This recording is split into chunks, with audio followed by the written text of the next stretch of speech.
Hey everyone, welcome to another Sit Down with Michael Francis. Hope everybody's doing well. All is very good, very blessed on this end. As always, I give all the praise, honor, glory, and thanksgiving to God for that. Well, as you can see, I'm in a different place, different surrounding. You don't see the canvas up on the wall. I'm actually at the compound, I would call it, of Andrew and Tristan Tate. I've been trying to get here for a long time. Some of you know I had a little issue with the passport. We got that resolved. And I've been in touch with the Tates for quite some time now. You know, I've been a big supporter of what's going on with them in Romania. And, you know, there's a lot of back and forth about this. But I am of the belief, people, that you are innocent until proven guilty. I happen to know things a little bit differently than most people online. And I'm hoping this is going to work out the way it should. And all this gets cleared up in court for both of these young men. And very excited to sit down with Andrew. You know, some people have said to me, because I've been talking about this, you know, Michael, why would you sit down with Andrew? And my response to that, well, why would Andrew sit down with me? I mean, we both have our things in our past. We both have allegations. And, you know, I have a 30-year history now that I think things have been resolved. Andrew's a lot younger than I am. We happen to think a lot alike about a lot of things. And I think what you're going to find out in this conversation, we're going to talk about things, all this misogyny stuff, you know, there's a lot of allegations out there, but people, you need to remember something. Allegations are just that. Until there's proof, until something happens, until there's a conviction, and even then, it may not be right. You know, we live in a world today where unfortunately, you know, you're guilty until proven innocent. And I'm sorry, but I don't ascribe to that. I mean, I've been through it in my life, and I'm not saying that people don't deserve to have consequences. If they do something wrong, we agree with that.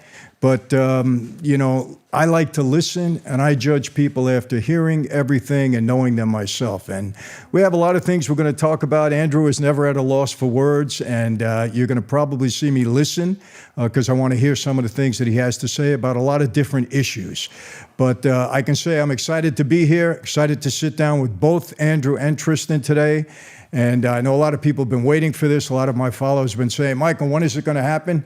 Well, it's going to happen now. So looking forward to it. And Andrew doesn't need any introduction. I think he's the most watched guy, the biggest influencer, one of the biggest influencers, certainly right at the top on all of social media. And he's there for a reason, people. And I think you're going to find through this conversation that there's a lot of misgivings about him that are just not true, just not true.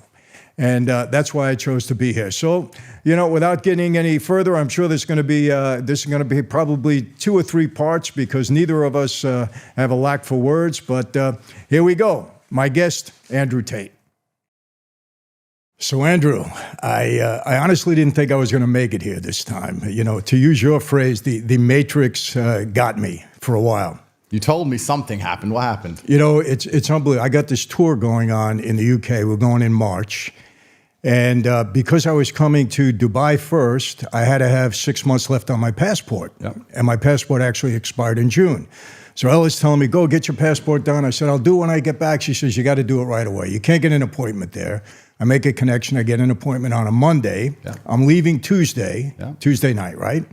Go there Monday, give them the money, go through the computer, everything's fine. I go back Tuesday, Mr. Francis, we're sorry, we can't give you your passport. I said, why not? Department of Treasury has put a hold on it. I said, Department of Treasury? So they said, you got to call them up. I said, call the Department of Treasury? This is you. It'll take 6 months to even get through to them. Long story short, what I find out is somebody puts a fraudulent tax return, filed a fraudulent tax return for 2023. Wasn't even due yet. And I never file on time anyway. I'm always 4 months late. And claimed I made $4,000 and I needed a $100 return, right? So the IRS looks at it and said, this is fraudulent. They don't process it, but they post it. So overnight, when I go to try to get my passport, goes over the computer, whatever, they stop me, right? So when I find this out, I said, well, who posted this? You know, who filed it? You can file it e-file. They said, well, we can't tell you because it's under investigation. They said, but you're fortunate. You got to thank us. They said, thank you for what? Had we processed it, they would have put a warrant out for your arrest and locked you up at the passport office. This is what they tell me, right? So right now, I still can't get a copy of it. They won't give it to me. They say it's under investigation. Somebody did it. Yeah. Somebody just put it in there. But normally it would take 4 to 6 months to get this done. Fortunately, I was able to get it done in a month. Otherwise, I wouldn't be here. Well, the really interesting question is the person who did this, do they even have a passport? Are they even a citizen? Who knows anymore? We've entered a new era of insanity where these kind of things can happen, and we don't even know who did it. They may not have a social security number. This recently in London, there was I can't remember if it was a stabbing or an acid attack. Something heinous happened in London only a month or a month and a half ago to a little girl. And they were talking about how they couldn't find the guy. And London has the most CCTV in the world. And as much as I believe the UK is a failed society, the Met Police are pretty good at wrapping up the violent people pretty quickly. They do respond and find them. It's unfortunate they only come after the event. You'll get stabbed. But they might catch the guy once you're dead, which is kind of nice. But they couldn't find this person who did this extremely heinous crime. And I made the very obvious point. The only reason they cannot find somebody who did something so heinous in the middle of the day in the middle of a city like London is because they have no idea who this person is. He has no social media, no passport, no bank cards, no footprint. He came on a boat. He turned up. He murdered a native. And he's vanished because who knows it? Who is he? You have a grainy CCTV image and absolutely nothing else. So, I mean, not maybe. I've been called it a few times. It must be semi-true conspiracy theorist. But when you tell me things like this, just it sounds like people trying to game the system.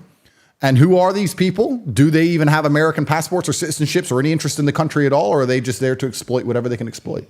Who knows? But I don't know how the immigration system is here. I know it's pretty bad in the UK, but you got to see how it is in America. We have probably 15 million people that have come into the country. And, I spoke recently to 850 Border Patrol agents in Texas. Yep. And they told me, Michael, you have no idea. We have no idea who's coming into this country. We don't know how many have gotten away. We don't know how much drugs is coming in. They have no idea. How much human trafficking is taking place. Human trafficking, the whole bit. Yeah, it's scary. And it's scary, one, because of the situation, but it's really scary when you understand it's by design. I don't believe it's an accident. You don't have to have any degree of a functioning brain to understand that a nation requires a border. You can't sit and believe you have a nation without a border. It's not a nation at that point. It's not a nation anymore. Right. So these people must be doing it by design. Then you have to go deeper down the rabbit hole. Why are they trying to do this? And I see these little hints in the media. You see things and they say, Trump might lose the election because of the undocumented voters. And I sit and think, are these people really busting their way into America and then urgently trying to find a way to vote? Or are they just letting them in so they can use that as a scam, make up the votes themselves? Don't put me in jail. But they'll just say, this is the undocumented vote. And they'll just print it and write it themselves, and they'll just blame them. These people probably don't even need to vote. They're just the scapegoat for the scamming of the election. That's what I think they're doing it for. I've been saying this for months. There's only one reason, and this is totally political. They're letting them into the country, and that's to influence the voting. Yep. That's it. Yep. They want to turn the entire country blue, the entire country progressive. Yep. They never want to get out of power. It's so funny because you look at the world, and my recent stint has me looking at the world quite hard, right? Because when you go to a jail or when you go to a court or a legal process in a country that's not your native country, you start to feel extremely patriotic. It's weird because I left the UK 10 years ago and I've been in Romania for a very long time. But when you're standing in a Romanian court and there's a Romanian national anthem and a Romanian symbol and everyone's talking in Romanian and you're just standing there like, I don't stand up. You don't speak Romanian. No, I don't speak Romanian. I don't have a clue what's being said. It's just like, jail. You're like, right. What? So you kind of feel patriotic. And then I'm looking at my host nations and I'm trying to find, or looking at the world and trying to find somewhere I can feel home again, because I felt home here until this happened to me. We can go deeper down the rabbit hole as to whether America actually did this to me via proxy. That's another question. But you're looking at things and I see countries like Russia, or I see countries where people can be proud of their leadership and proud of their nation. And I'm truly jealous. I'm heartbroken when I see young Russian men who believe in Putin and believe in Russia and believe in the country. That must be such a beautiful feeling. I can't be patriotic like I want to be because our leadership is garbage. They're throwing the country down the drain. They're doing it on purpose. And you have to look at who you can't criticize, because I don't truly believe freedom of speech exists anywhere. There's this idea that America has freedom of speech. That's a lie.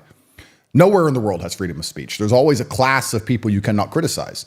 You can't go to Russia and criticize Putin. You can't live in Saudi and criticize the king or Islam. In America, you can't criticize trans, George Floyd, all this other garbage. And I'm like, well, if every single country on earth is going to have these taboo subjects, At least if you're not criticizing the leader who you believe has a national interest in improving the country, that's okay. You may not agree with everything your leader does, but if you know he's trying to help the country, you can be like, okay. But what are the LGBTQ and George Floyd doing to benefit America? These are the people who are off limits to criticism. I'm not allowed to say I don't believe they're acting the right way. Otherwise, I'm going to be punished in some way. And they don't benefit the country in any way at all, ever.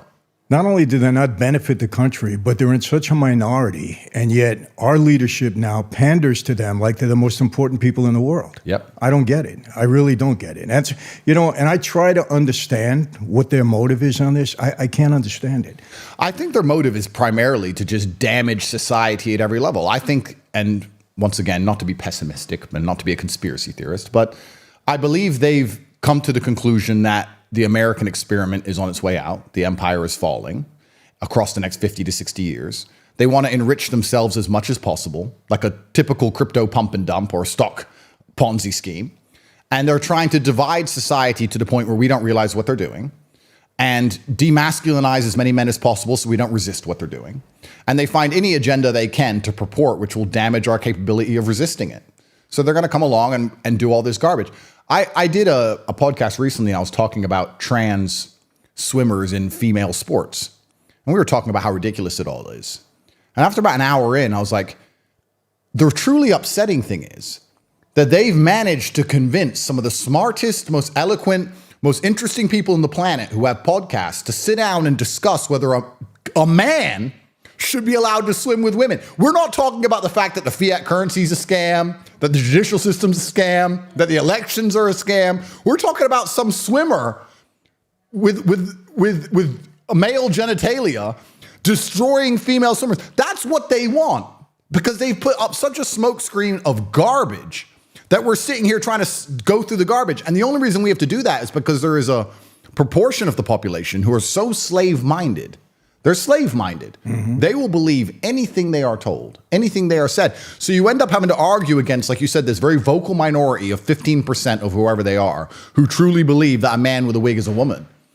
And while we do that, they just plunder until it all explodes. And it's the patriot in me is heartbroken. It really makes me sad. Well, I agree. The hypocrisy in all of that is we have a country that's supposed to be standing strongly for women's rights. Yeah. Until you get a trans involved, and then you don't hear anything about the women anymore. Absolutely. And it's so absurd. Yep. A man cannot compete with a woman. Yep. Shouldn't compete with a woman. A woman can't compete with him in sports like that. It's a known fact, but yet they're forcing it on everybody there.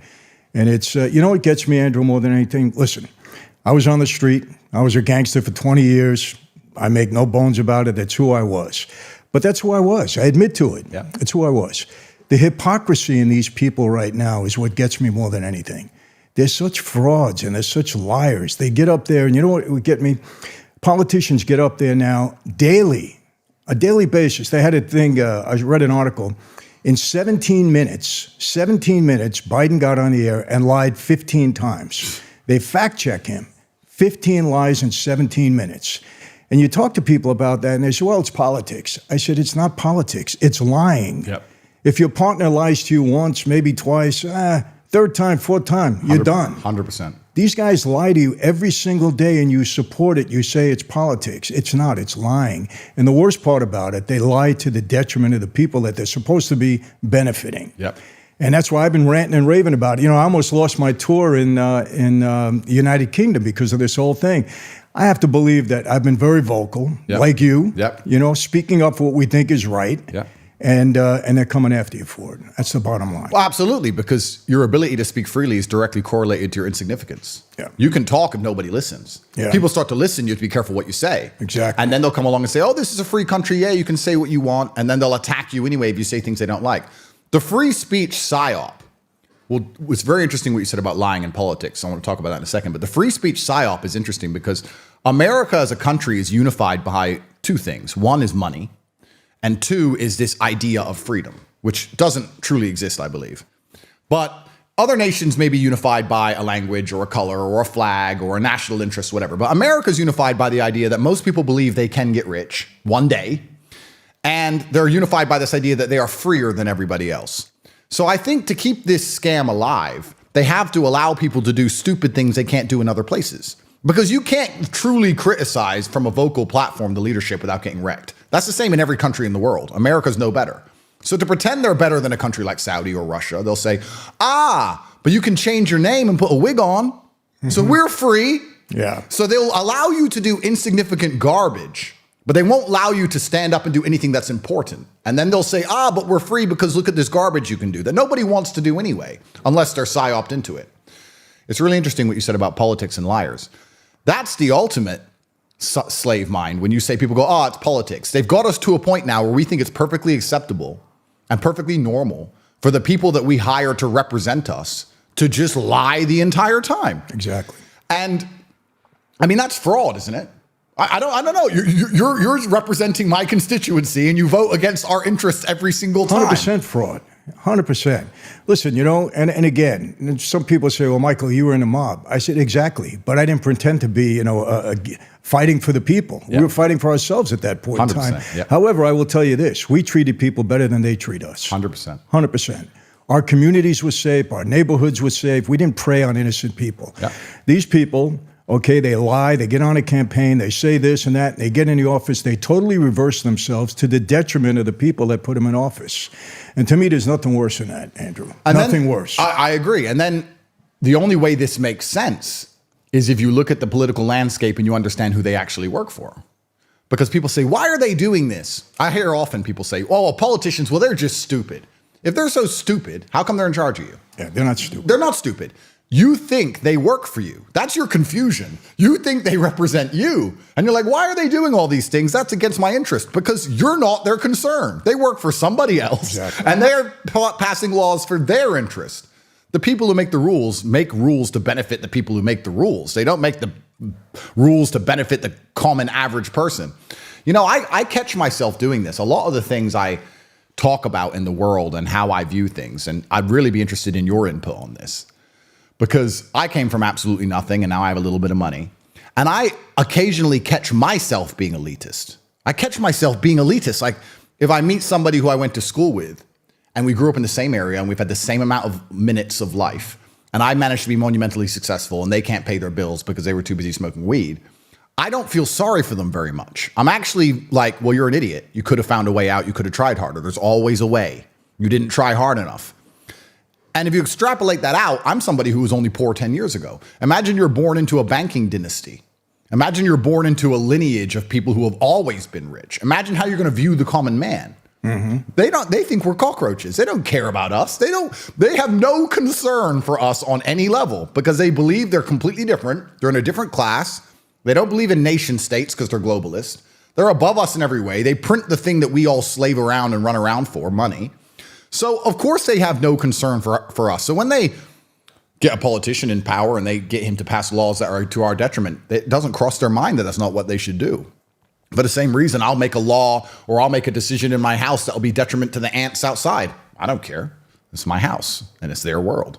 And this is the reality of it. And I don't know. I'm very interested how that ties into your story with the mob and getting big and getting rich and getting famous. Did you ever get to a point where you're just like, you know what?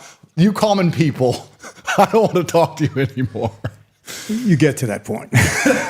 Not that you don't want to talk to them, but, listen, we have a tendency to pity people, feel sorry for people. In our country, everybody has an opportunity to do something. There's no question about it. Yeah. And you got to look at somebody's past. If, like you said, they're laying around and they're waiting for somebody to do something for them and expecting something to happen, depending upon the government, well, I don't have any pity for that. I don't. I see so many people like yourself that started with nothing and made themselves successful, but they worked hard. Yeah. And they took advantage of the system when they could, which is what you're supposed to do. So, yeah, I mean, look, it's natural. Good. I had to check myself there. No, you're okay there. And another thing I think that's getting scary about the world, which is also an interesting thing, and perhaps this is a modern thing. I don't know. But I see a lot of these crimes and a lot of things happening. And I particularly pay attention to British crime because I feel more British than American. I spent most of my time there. And you see stabbings on trains and all of these crazy things happening every single day. Shootings, and London's getting really bad. And I was talking to someone and I said, we're at the point now where you almost just have to avoid broke people. And I'm not saying that in a horrible way. I'm saying you can't get on a train, because there's someone on that train who can't pay their bills and is on the edge. That's just the reality of it. You can see it. Someone bumps into them and they just pull a blade and start stabbing people. You can't walk around in crowds. You can't go where there's huge gatherings because there ends up being a murder or a stabbing or a riot. It's getting to the point where you become more elitist because you're saying, well, I just need to avoid all of the people who don't have a lot of money, and I can avoid 99.9% of the world's problems, besides the government, because then they come for you. Yeah. But it's getting that way, and I don't feel like, you'll know better than me, that the world used to be that way. The common man would be a good person, and everything was fine, and they loved their family, and they had a degree of respect. But in certain towns in England, especially now, if you try and go anywhere and people aren't affluent, they've lost all sense of morality. They just think, oh, okay, well, it just becomes a free-for-all. And it's dangerous. It's getting more and more dangerous to be around or just do a common thing or a normal thing. Public transport, malls, anything. It's getting crazy out there. Let me ask you a question. Is that, in your view, because there are no consequences for these people? I think... Or they've been minimized to a degree where they can get away with it? That's certainly part of it. But I do believe that humans are intrinsically good. And I think that as we're divided further and further down the scale, which is what's happening, we just end up finding an enemy of some kind. I believe that when you remove the homogeny of society, whether it be race, religion, anything, when you have nothing at all to unify or bind people anymore, you add on the pressure of people not being able to pay their bills. You add on the pressure of people slowly realizing how unfair this world is and how unfair all the systems we're supposed to believe in are. I think there's just a lot of pressure on people to just... I don't think a lot of people can take pressure. You can talk from jail. We can talk about our jail. There's a lot of people who wake up and they say, let's take it this way. If you're an immigrant, let's say, and I don't know this, I'm just guessing, because I try and put myself in other people's positions, right? I try and pretend I'm them. If I was an immigrant and I grew up in a strictly Islamic country in a war zone, I'm going to be battle hardened because I've seen terrible things happen. And I'm going to have this view of the West as this utopia of beautiful women and money and all this other garbage, right? And I'm going to leave my land, I'm going to go to England, and I'm going to realize that, one, I don't have really very much money. Other people may have some money, but I don't. Two, nobody really wants to give me a job because I don't have the work ethic they expect of me. Three, the women don't look at me as anything. So all these women who I have a bad view of, I view them as promiscuous because that's what I've seen in the music videos. Yeah. And I go up to them and I'm like, hey, and they're like, go away from me. That offends me. What do you mean go away? Why are you telling me to go away? Because I have this promiscuous view in my mind. You put me with 10 other guys who have no job, and we stand around on the corner all day. Like, how is this going to end anything other than crime? How is this going to end any other way? Because you get to a point, especially when you tell them the punishment for what happens to them is probably better than how they lived at home. You're going to say, well, right, get rich or die trying. And that's inside of every single man anyway. So when you add in the war zone and these other societal levels and these other psychological levels, they just don't care anymore. And how can you police that? How can you stop that? It's scary because the police come afterwards. They can't. The police come afterwards. That's the problem with all of this. Well, you know what? In America now, they don't even want the police to come. I mean, it's gotten so bad. You know, people have said to me, they had this whole movement. I don't know if you remember one. It was defunding the police. And genius idea. You know, I said to them, I said, let me ask you a question. You know, Michael, what do you think about it? You know, you don't like the police. Just stop for a minute. Let me ask you a question. I'm on the street again, right? I'm doing what I'm doing. Rudy Giuliani, everybody knows him. He comes to me, he says, Michael, don't worry about it. You know, if we lock you up on a RICO case, you're going to get out right away. We're not going to give you any bail. No problem, you know? And don't worry about it. Maybe we'll give you a year in jail. Do you think I'm going to become a better person when I hear that, when I'm a criminal to begin with? Of course not. Yeah. When there's no consequences to your actions, you're going to go wild. Yep. And that's what they don't understand. You need law and order. And I think you believe that also. You've got to have law and order. There's no question about it. And when we're talking about this, and Andrew, I want to be clear with people. We're saying these things because we see something going wrong and we want to fix it.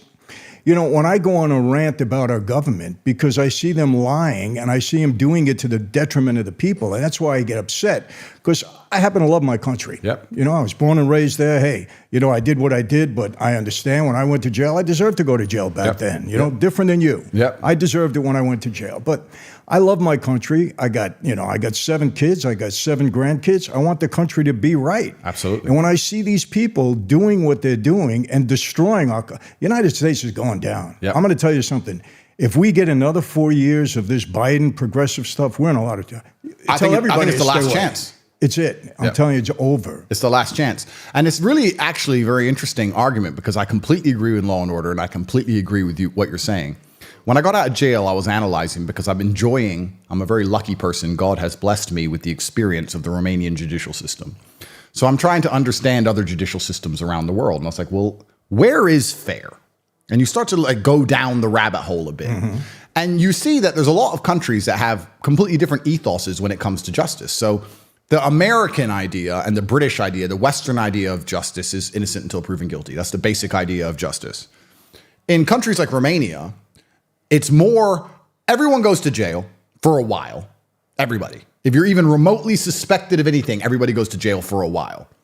And then we'll let you out. And then in the end, unless you've really done something, you're probably going to go home. So theirs is more scattergun. It's more, you looked in a car window? Well, you didn't break in, but you're looking in. And there was a car break-in yesterday. Tough. It might be you. Yeah, that's how they work. Yeah. Now, that obviously comes with detriment because you end up in jail with a bunch of people who perhaps don't belong in jail. But then I look at the society here. We're in the poorest country in Europe. I walk around with $1 million watch. I had a $5 million Bugatti. I'd park it on the street. Women walk home alone at night. It's so ridiculously safe because everyone fears the law. So perhaps it's detrimental, yes. And when you're in the cell, you're like, why am I here? But if you're not emotional about the fact you got caught up in it and you look around, you're like, well, society does function. People always talk about Japan and say, Japan's so safe, Japan's so great, Japan's amazing. Yeah, because there's a 99% conviction rate. Yeah. You telling me that innocent people aren't going to jail with a 99% conviction rate? 100%. What's the even point of the court? The court doesn't exist. You turn up, I did that, yeah, jail. Yeah, jail. Same what happened to me. I went there and I said, TikTok, how can you human traffic someone on TikTok? TikTok doesn't even make money. Yeah, jail. They don't care. So you either fear the law or you have to fear the criminals. In the worst countries on earth, and perhaps we could say this is America currently, you have to fear both because the law will come for you if you're too big and you're telling too much truth. And the criminals will come after you if you're too rich. So you're living there with two enemies. Right. You know, that's the worst position to be in. At least in a country like Japan, you know, as long as I don't upset the law, I'll probably be okay. Be all right. Let me tell you what happened to you. It's the same way that guys in organized crime, same thing happens. I'll tell you what happened. Normally a crime is committed and they go out and investigate and find out who the perpetrators are, right? Yeah. When you get to be somebody like yourself, there isn't a crime. They're investigating you, trying to figure out if you did anything wrong. Correct. It goes the opposite way. Yeah. And that's what they did with guys like us. Yeah. Okay, he's a bad guy. Let's figure out what he did. Yeah. So they start investigating, surveillance, all that, until they can nail you with something. That's what happened to you. I've said this to many people. I said, you don't understand it. You don't know the system, whether you're Romania, US, or it's the same thing. When you get a high profile like that, this is what they do. 100%. They do not get a crime and try and find the name. They get a name and try and find the crime. Exactly. And most people have no idea how all of these things work. They have no idea how ridiculous the legal code is in every country. You don't know the law. You can live in America your whole life. You don't know the law. You may think you know the law, but you don't. And when you go to a court, it's all subjective. They can have a page of law and they can have someone in there at 10 a.m. who goes home and they can have someone in there at 11 a.m. who goes to jail and he can go to jail for 2 years and the next guy in at midday, he goes to jail for 4 years. Mm-hmm. It's all subjective. Exactly. And that's what's so scary about it. They tried to pin a bunch of crimes on us. They tried the financial route. They tried this, they tried that.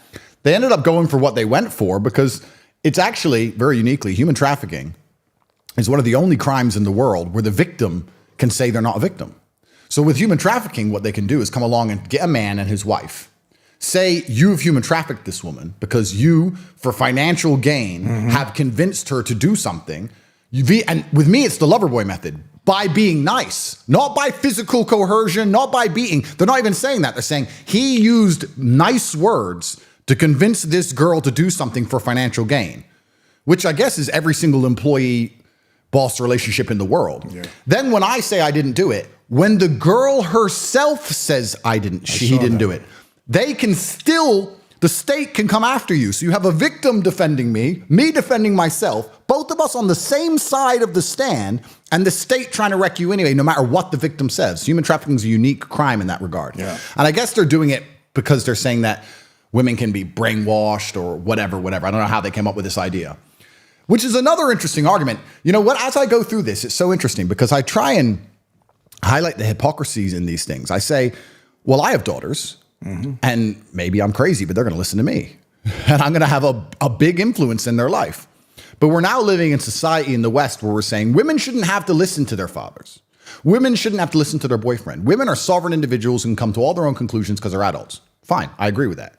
But if that's true, you can't then say that they're so stupid that they'll do anything a man tells them to like this and that they can't tell their own point of view in court and that they're just lemmings. Which one is it? Yeah, it's one or the other. It's one or the other. So they're trying to push all of this feminism thing. But the second there's a man they don't like, they turn around and say, women are not sovereign. Women are stupid. They call me a misogynist. The courtroom is misogynistic. I'm sitting in a courtroom where a girl is saying, he's never done anything to me. I asked him how to get famous on TikTok because he was famous on TikTok. They put this whole case together based on garbage and stupid YouTube videos he made, and they're trying to take him down. He's never hurt me. I have no problem with him. I don't want this case. I'm saying the same thing, and they're saying, no, she doesn't know what she's saying. Who's the misogynist? The state. So this goes in front of a jury here also? How does it work? It goes in front of a single judge. Oh. Yep. Welcome to the judicial system. And who does the judge work for? Well, that's right. Who selected this judge? Yeah.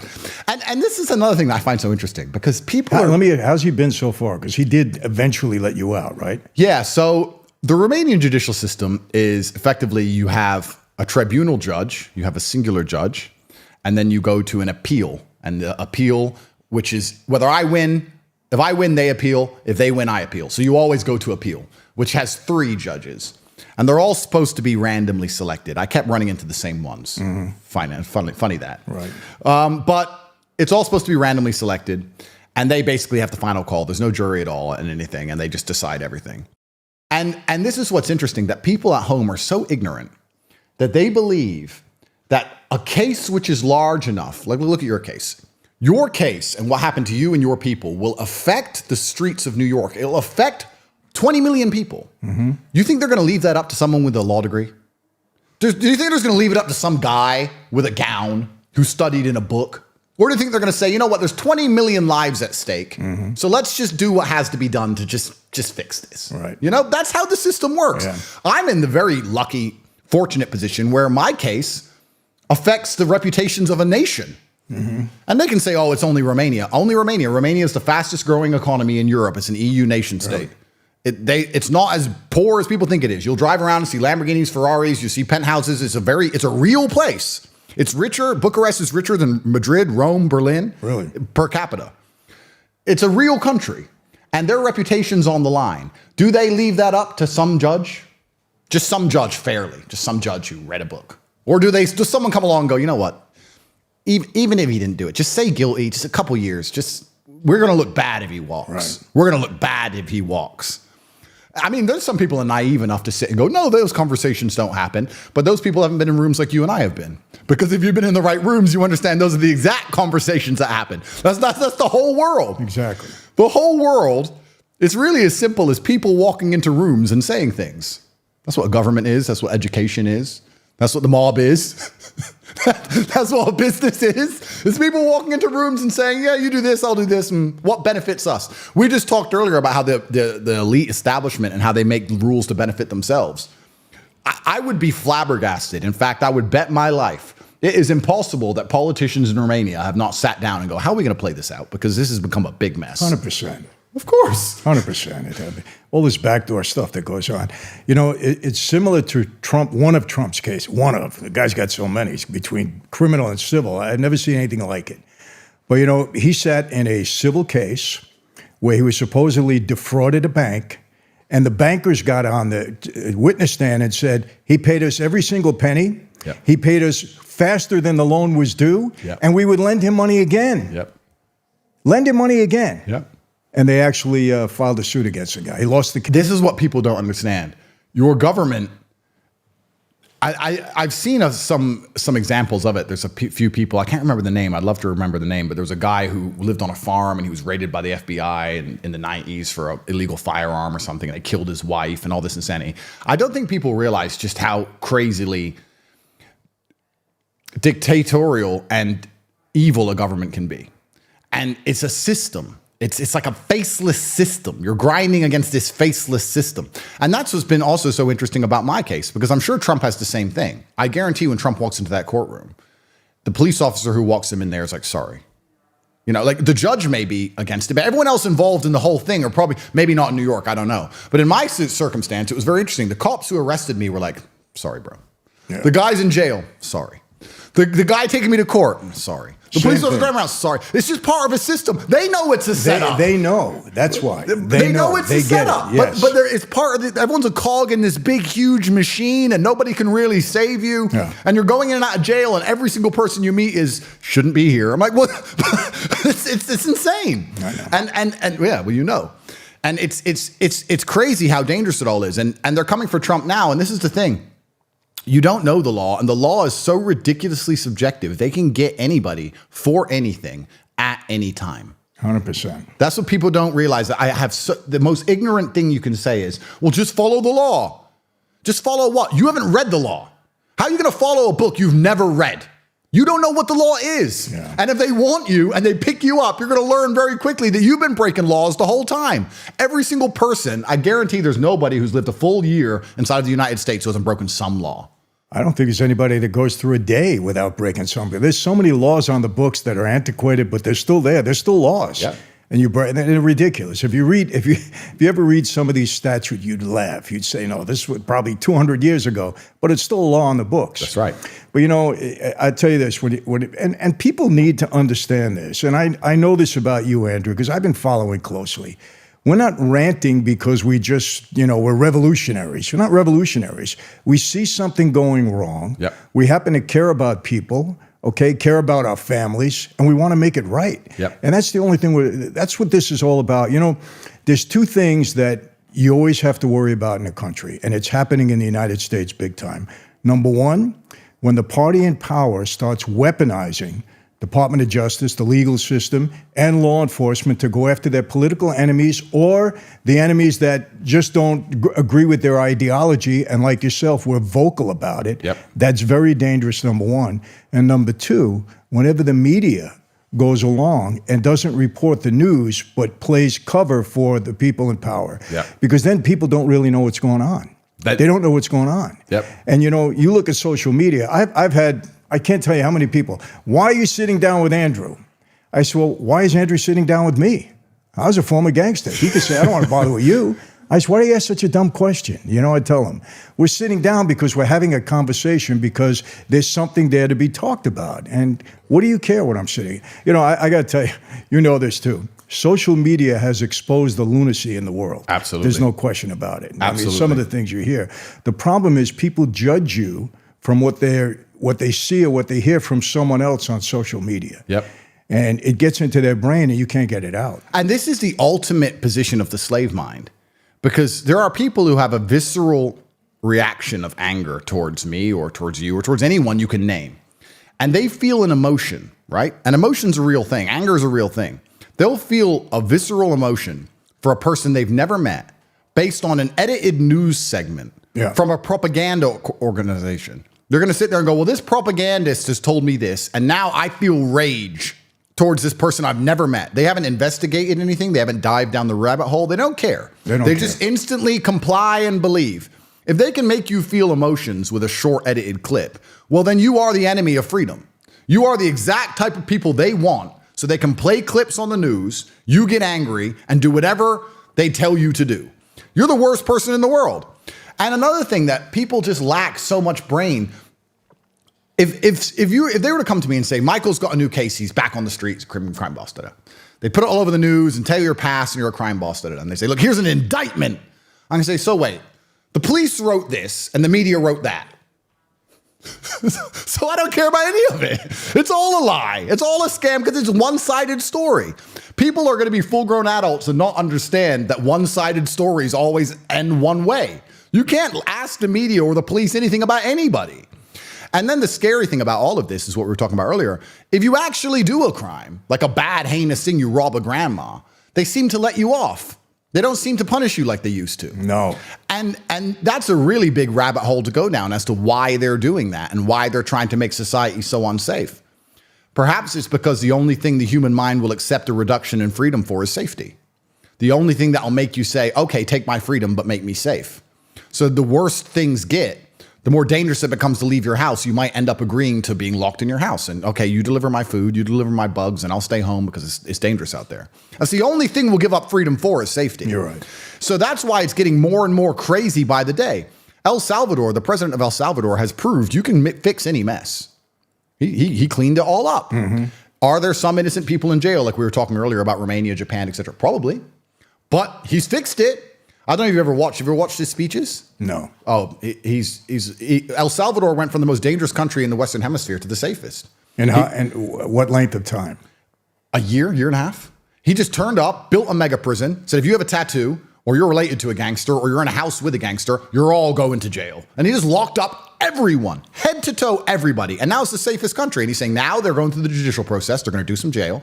And some people who are innocent are going to eventually get out. And everyone tells me that I violated human rights. That's fine. What about the human rights of the people who are getting murdered on the streets? Right. We had the highest homicide rate in the world. Everyone was dying. Everyone talks about human rights, and the BBC and everyone wants to come along and ask me about human rights. I fixed human rights because people can walk all around with their children now. So he took drastic measures to get something done. I'm not saying America should do that, but I'm saying I'm sure with the monumental resource they have and the amount of time they spend going after Bitcoin millionaires like Roger Ver or in trying to convince the Romanian embassy to put me in jail for talking online or keeping an eye on every single person who's a Trump supporter, perhaps they could, I don't know, stop grandmas getting murdered if they wanted to. All they need to do is go back to the way it was and enforce the law. That's it. Yeah. They don't have to do anything real drastic. They have to stop minimizing what they're doing now. Yeah. You know, it's amazing. You get a guy in organized crime, and I have to keep going back to this. They'll investigate him for 10 years for shaking down somebody for some money. Yeah. Not beating them, just shaking them down. Or, you know, for gambling that the government is running now anyway. You know, so many of my friends went to jail for gambling, and the government is in the biggest business of gambling that there is. Oh, of course. Yeah. You know, all they have to do is enforce the laws the way they used to. They don't have to do anything drastic. That's it. Yeah. And they won't do it. Yeah, they won't do it. And it has to be purposeful. And that's what's scary. When I have to tell my daughters, you know, I have to give them pepper spray to carry around. When I tell them, when you go into the parking lot, make sure you look around you because people are waiting, you know, by your car to grab you and either kidnap you, human trafficking. Yep. That's real human trafficking. 100%. When they throw you in the car and drive you away in your car. And that's happening in affluent neighborhoods in California, where I live. It's happening. It's you know what's crazy about this? I think this is one of the reasons why they've been so determined to detriment the contribution of masculinity to society, because maybe I'm paranoid, maybe I'm crazy, but I think true masculinity, I see danger everywhere.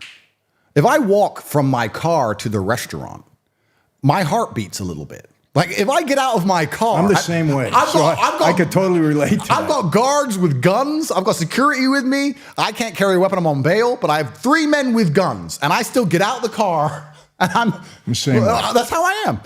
If you have that healthy degree of fear and protectivism inside of a society, inside of the societal mechanism for making laws, you're going to be a lot more careful about opening a border, a lot more careful about letting someone off and not giving them a cheap bail when they've done X amount of violent crime. You're going to be the kind of person who's like, no, safety first, we're going to protect this. But when you add in all this subjectivism and this garbage and this feminism and this racial, oh, it's not his fault or it's not her fault or it's not this, they didn't do it, it's this, it's that, human rights, bunch of garbage, you're removing the masculine capability to just protect what it cares about.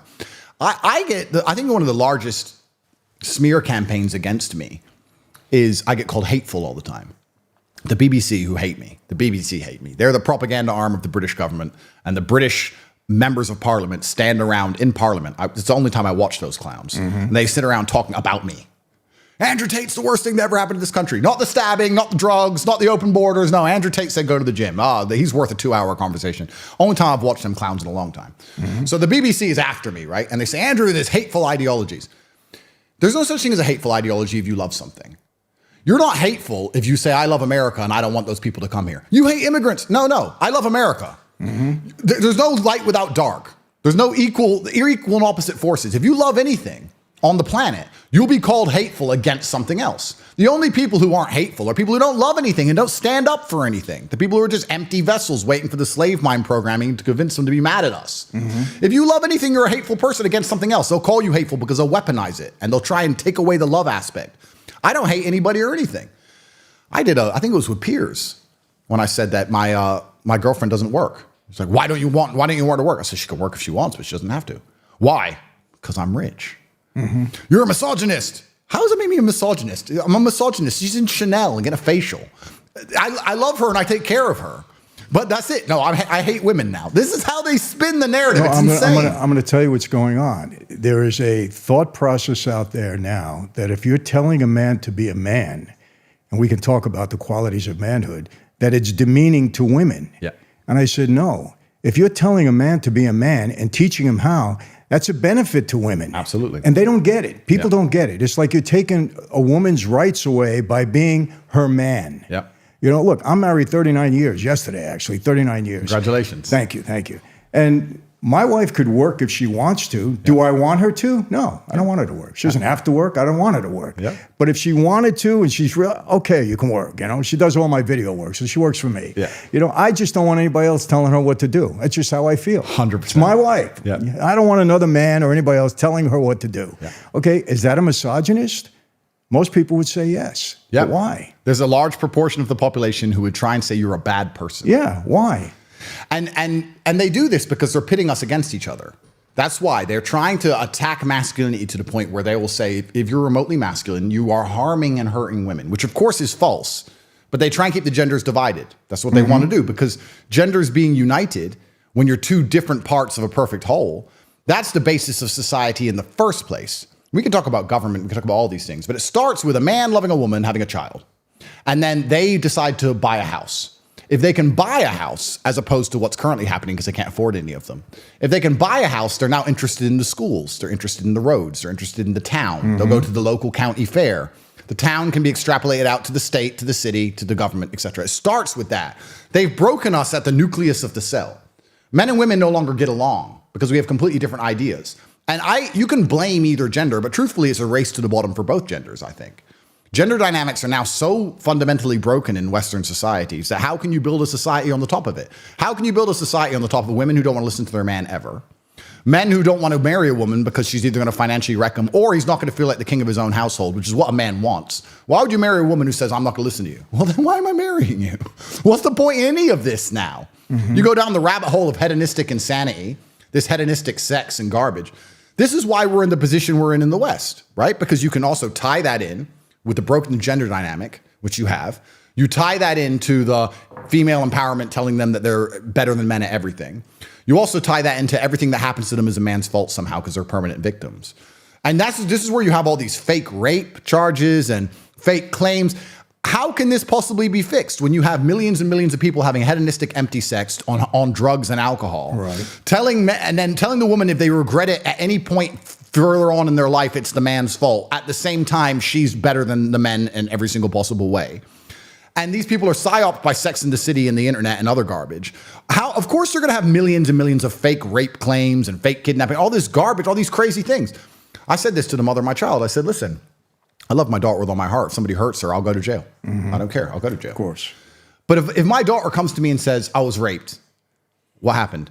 I went out with a guy and I got drunk and I was drunk with him and I went to his house and we kept drinking and then I went in his bed drinking and I took my clothes off and then I had sex with him. But now I think because he ain't texting me, I don't want to. I'm like, I can't in good conscience kill this man. What do you want me to do now? And this subjective garbage has come by the basic breakdown of even gender dynamics now. So we have masculinity under attack on every single level.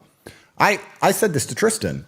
Some guy, an old friend of mine, me and him were joking because since I got this human trafficking charge, I get all these beautiful women around the world saying, you can human traffic me. Like they send me messages. And he's like, oh, that must be fun. I was like, I don't meet anybody. I don't trust any of it because there's no longer even consent in the Western world for a man.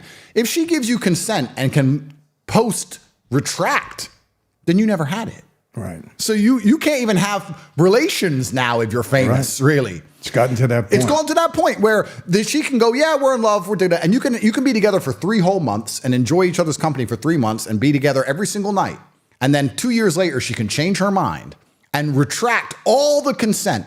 And okay, will you be found guilty or not? Well, that depends on the evidence in your phone and her phone. Yeah. But you're still going to need a lawyer. You're still going to go to court. Go through the you're whole still going to get system. arrested. You're going to be punished by the process. So you can't even have consent in the West in any regard anymore. So how can you even have familiar relationships when you can't even have consent? And that makes men of certain status extremely scared. I also think, this is a pretty elaborate conspiracy theory, but I'm interested in your thoughts. I think another reason the Western world is so riddled, the leadership, the elites, is so riddled with this insanity and this disgusting pedophilia and all these satanic rituals. Because I don't think in other countries they have the issues with the things we're talking about. If you're a Russian billionaire, you have your 4 girlfriends or whatever, and nobody cares. It is what it is. You're a rich guy, you have your girlfriends, that is what it is. We have these elites in Western world who know that they can't ever truly have consent from a woman, or they don't want to be seen with a woman or whatever, and they go to these private meetings. What do we say? The world's just people going to rooms and talking to each other, and they say, hey, there's an island where you can have fun and nobody will know. Mm-hmm. And don't worry about the consent thing. We got it under control. It's this island. You know, they're beautiful, they're younger. And they end up going down this rabbit hole because they don't have any, because society is now so broken, you can't even be a rich man and just have a girlfriend. You can't even have a girlfriend. They'll take your money. They'll wreck you. They'll come out in the press. They'll accuse you. You go to court. These have got to be linked, these two different scenarios. I mean, they've schooled women to do that now. Oh, yeah, to take men out. Yeah, and I have 5 daughters, Andrew, and I tell them, listen, okay, they're very independent, every single one of them, okay? But I tell them, listen, you get a guy, if number one, he can't support you, he can't protect you, and you don't look up to him like he's somebody special and respect him, what are you doing with him? 100%. Now some people think, well, what do you mean? I'm a woman, I can take care of myself. Well, yeah, you can take care of yourself, but that has nothing to do with what I just said. Yeah. You want a man to be a man. Yeah. It's not demeaning to you. It's not saying that he's better than you. He's a man. He's different. He has a different role in life. Absolutely. And people can't accept it. That's misogyny. That's being misogynistic to certain people. Oh, completely. I don't have to rely on a man. Well, why not? What's wrong with that? It's so interesting because I have sons and daughters, and they're being raised in such different ways. But my son is having a hard life because life's hard, right? Right. I walk past him. He's 3. I push him over. He gets up. It's like, that's life, son. One day you're going to go to jail. Get up. But my daughters are princesses. Right. Like my daughter's 3 and she's saying, I only want to fly private and all this garbage, right? At 3. At 3. She's a nightmare. But I'm doing this on purpose because when she gets to a certain age, I'm going to say, look, the gravy train ends the second you get a man. Mm-hmm. So you've lived a very nice life. You have all the things you want, and you have your bags and your cars and your private jets, and you're very, very rich. But the second you get a boyfriend, the gravy train ends. If he can't pay for what you're used to, that's your decision. And you can't go back. You have to make a good call now, because I'll take care of you until another man comes. Then it's his job. You better make sure he has my kind of budgets because you're used to a certain lifestyle.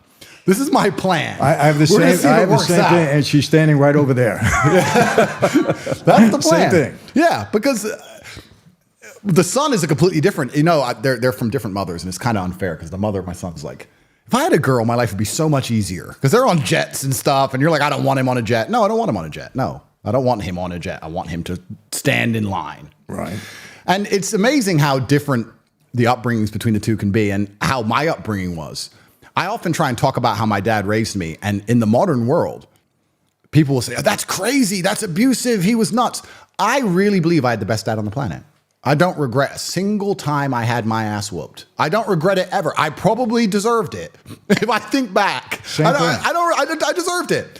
And it's crazy to me that we built the whole world with discipline in children. We built the whole world with it. The pyramids were built when kids couldn't talk back to parents. Mm-hmm. The Napoleonic Wars, Mozart, the cathedrals, every single thing you see that was created more than 30 years ago, was created with discipline in children. And now we're coming along saying, oh, you can't discipline a child. Oh, no, you can't tell them to be quiet and sit down. Right. My dad used to say this all the time. He had a saying. He said, I don't negotiate with children. He'd come in and he'd change the channel. I'd say, oh, Dad, I was watching that. I don't negotiate with children. We're not having a conversation. There's no negotiation. Be quiet or face the repercussion. I was like, yes, sir. Okay, then I guess I'm watching this. You know, so the world's gone nuts. And I was saying this the other day. I saw something on TV about mental illness because I think a lot of the mental illness is overprescribed. And I'm not talking about PTSD. And even when I got out of jail, I had nightmares. Romanian jail is a unique experience. I'm not talking about that. I'm talking about the overprescribed mental illnesses because every kid in the world has a mental illness now, right? And they're talking about OCD and ADHD, et cetera. And there was this kid who was walking down the stairs and he had OCD. And if he didn't walk down the stairs in a particular pattern, he'd like skip one stair, turn around, go up a stair, then do a hop and then do a jump, some weird stair thing. And his two parents standing there going, if he doesn't go down the stairs in a particular way and we put him in the car, he has a mental breakdown, he starts screaming, we have to turn the car around and let him go down the stairs and he has OCD. And the doctor's like, yeah, he has OCD and he's just medicine. Da-da. I'm sitting there and I'm saying, I've never seen an African kid walking for water 10 miles, turn around and do it again because they missed a step. Ever. This is not a disease. This is a brat with idiot parents who are enabling this kid. If that was my kid, I would drag his ass to the car and tell him to shut up. Right. And I'd fix it in a day. And we're sitting here with doctors, TV shows, pills. The kid, the world's lost its fucking mind. Absolutely. It's the same with ADHD. They say, oh, my kid can't concentrate. Well, I wonder why. Your child has video games, iPads. It's enjoying this very fun life. It goes to school and has to sit down with a boring book of math and doesn't want to. Well, duh. That's not ADHD. That's lack of discipline. It's lack of discipline. But you said something very interesting that people wouldn't think would come out of your mouth because you're a misogynist. Of course. You just said you treat your daughters like a princess. Absolutely. Okay, so what's wrong with that? Well, I guess they're going to come along and somehow the mothers don't have to work. So I guess that makes me a terrible person somehow. Yeah. I don't know. It's all this weaponized virtue. It's truly insane. Yeah, and people think, you see, people will turn that around to say that's demeaning to women because we're lowering their stature in life because we have to take care of them. Do you know, I can tell you this, since I'm married, I don't think my wife filled her car with gas 10 times, unless I was in jail. That's what I do all the time. I just want to fill her car with gas. Absolutely. Is she capable of doing it? Of course. Yep. Would she do it on her own? Of course. Yep. It's just, I'm a man. Yep. And I feel that these are the things that I have to do for the woman, for my wife. Yep. You know, I do it for my daughters too. What's wrong with that? But if you say that, you're a misogynist. Oh, yeah. And they're trying to, and this is how they break down the gender role. And this is how they do it because that's how they fundamentally break down society. And I was in Miami. Last time I was in America was 3 or 4 years ago. I was in Miami. I was with a friend of mine from Saudi Arabia, and we were in the club. And I was saying, we were talking about how there's no real clubs in Saudi Arabia. There's clubs in Miami, da-da-da-da-da. And he looked at me and he goes, yeah, there's no clubs in Saudi Arabia, but there's wives. There's no wives here.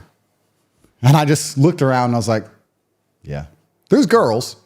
There's no wives. You know, it's like, that's American society now. Right. That's the Western society. And it's going down this degradation. The thing I think a lot of people don't understand, and I have this especially because I come from a very low income background and I still know a lot of the people I grew up with. And when they go, if I had your kind of money, I'd do this, or if I had your kind of money, I'd do that. Hedonism is a black hole that never ends. You can only get so drunk so many times until you want to take a drug, and you do that so many times until you want to do both at the same time or whatever. You end up on a pedo island, whatever it is. Hedonism is a spiral to nowhere. Right. True happiness in life is actually doing, I believe, and this is where we can talk about masculinity. I feel happiest when I do the things I'm supposed to do because I'm supposed to do them. Just as you said, putting gas in the car. Putting gas in my woman's car will make me feel happier than doing something insane or garbage. Maybe I've become boring in my old age. I think I'm not quite as old as you, but I'm getting there. But now you're half my age. But like, don't rub it in, Andrew. If I can clear all my emails, right, I've had a good day. Like maybe it's getting that way. I know when you're younger, you're a bit more reckless and these kind of things, but a lot of young people, a lot of men say to me, especially like, what's fun? And I'm saying doing what you're supposed to do and fulfilling your duty and being proud of yourself is fun. That's the only fun you need. You don't need the fun of trying to chase all this garbage and this hedonism and this black hole. That doesn't lead anywhere. Did you do that for a while? For a while, yeah, certainly. So did I. You have to. Yeah. Until you get to a point where you realize, okay, this is never going to end. Am I going to continue to go down this path, or am I going to turn around and just skip it all? Right. Because it only ends badly. And I think that's also one of the problems with Western society, where the youth are obsessed with fun. if you look at other societies, the youth are not so obsessed with what's fun today. What's fun now? I need fun now. I'm bored. I want fun. You know, they're overstimulated, whatever it is. They're also selfish. They're also self-obsessed with how they feel. This teaching a whole society and teaching a large contingent of the youth that how they feel plays paramount over the world. If you feel sad, that's all that matters. Not, well, I feel sad, but it doesn't matter because I'm doing the right thing. I feel depressed or I feel stressed, but it doesn't matter because I'm dedicating myself. No. What matters is how you feel right now, which means they only want to be happy all the time. And if you're going to only chase happiness and you don't have any particular skills, you're going to end up just chasing hedonism, and this is where you end up. And it's insanity. I think one of the largest tenets of masculinity for the largest period of human time is ignoring how you feel and doing what you're supposed to do because you're supposed to do it. We feel things, but jobs must be done, whether we are happy or sad. And this is also disappearing from the world. I'm stressed probably 6 days a week. I'm pissed off 6 days a week, but things need to be done. Right. So you just have to do them. And when you have a whole contingent of the youth obsessed with only being happy, I think this is one of the largest reasons they can psyop them so easily into doing insanity. And I guess it never used to be that way. No, it was never that way. Without getting into the cause, I don't know if you know what's going on in the United States. A lot of protesting going on at universities. Yeah. Without getting into the cause, these kids are protesting, okay, breaking into the building, staying there, and then demanding that food be brought into them, of course, blankets be brought into them.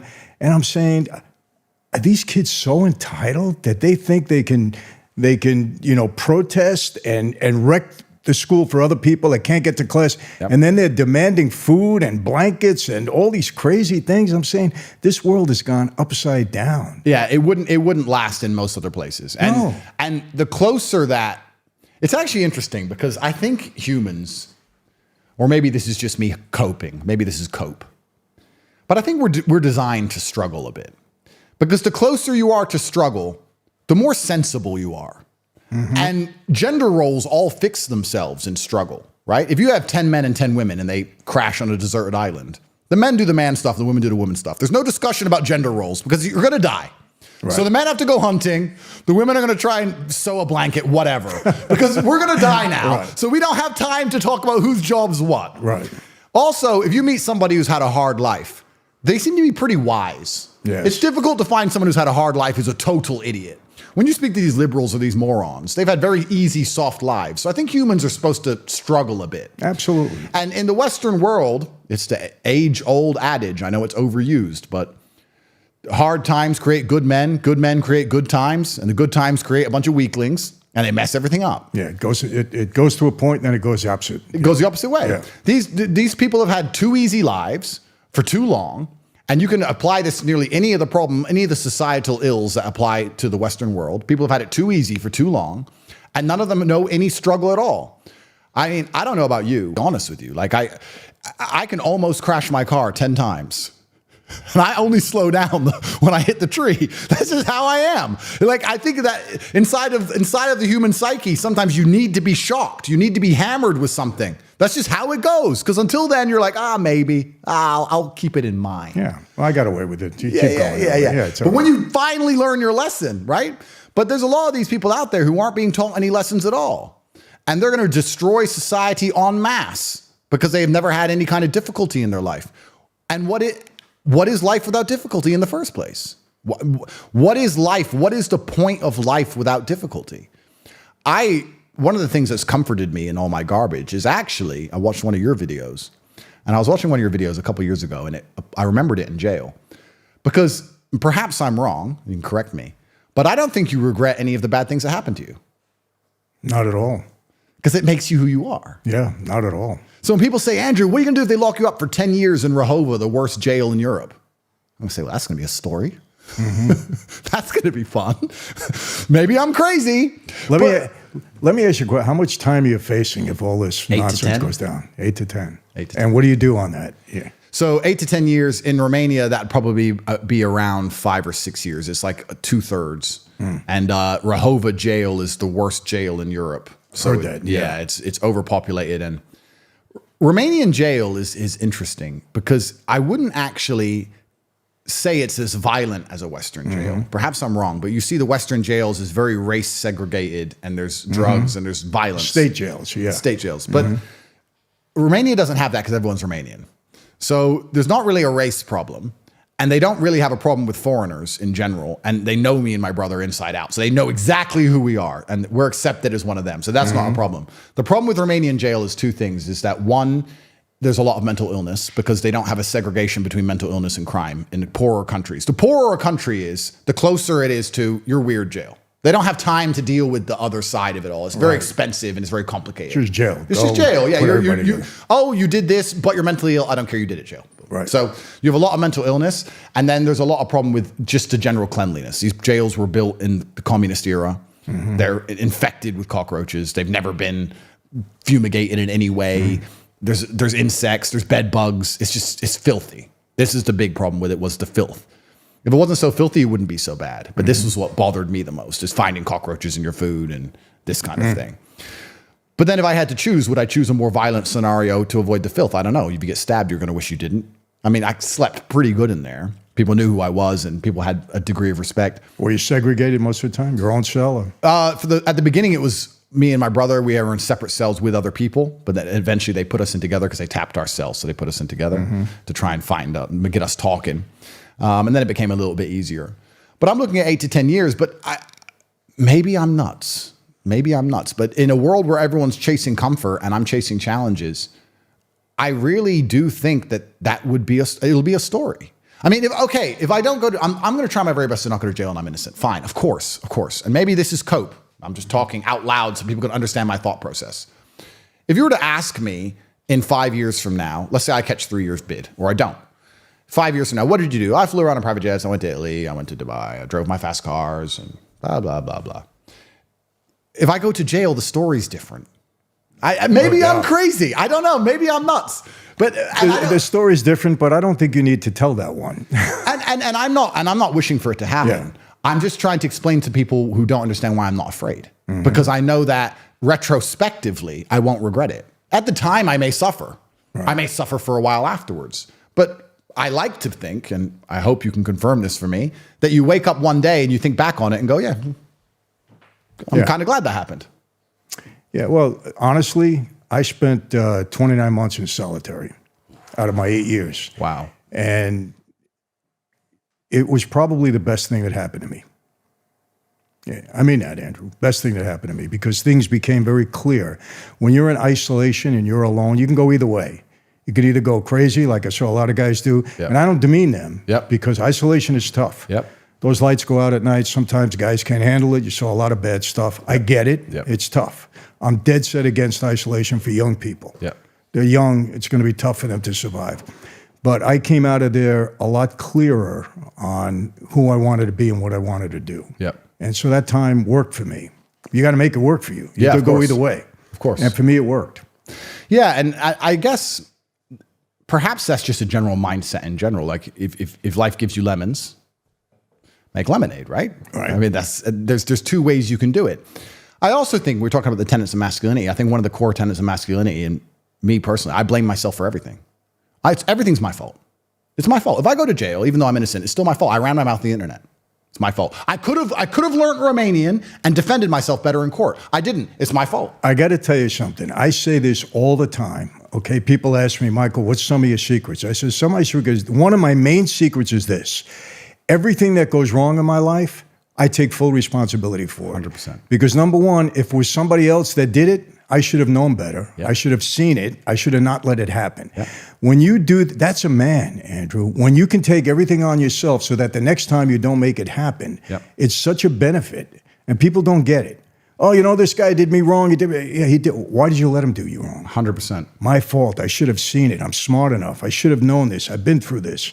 If you always take responsibility yourself, you're 100% better in life. You can't learn lessons if you're blaming everybody else for what happens to you. Exactly. That's another thing I just cannot stand about our president. The guy never cops to anything.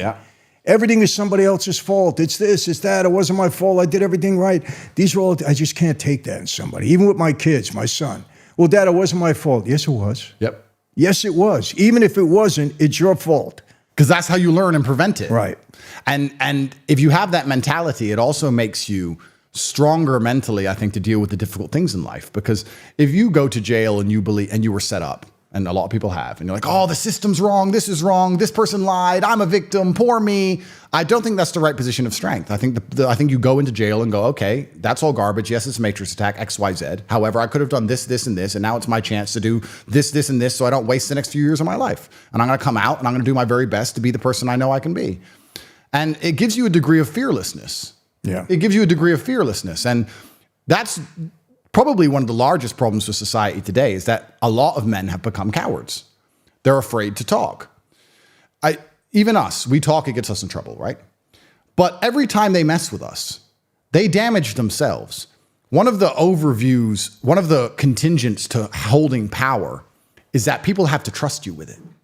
Power, the only guarantee of power, someone said this to me once, and I keep saying it, I love it.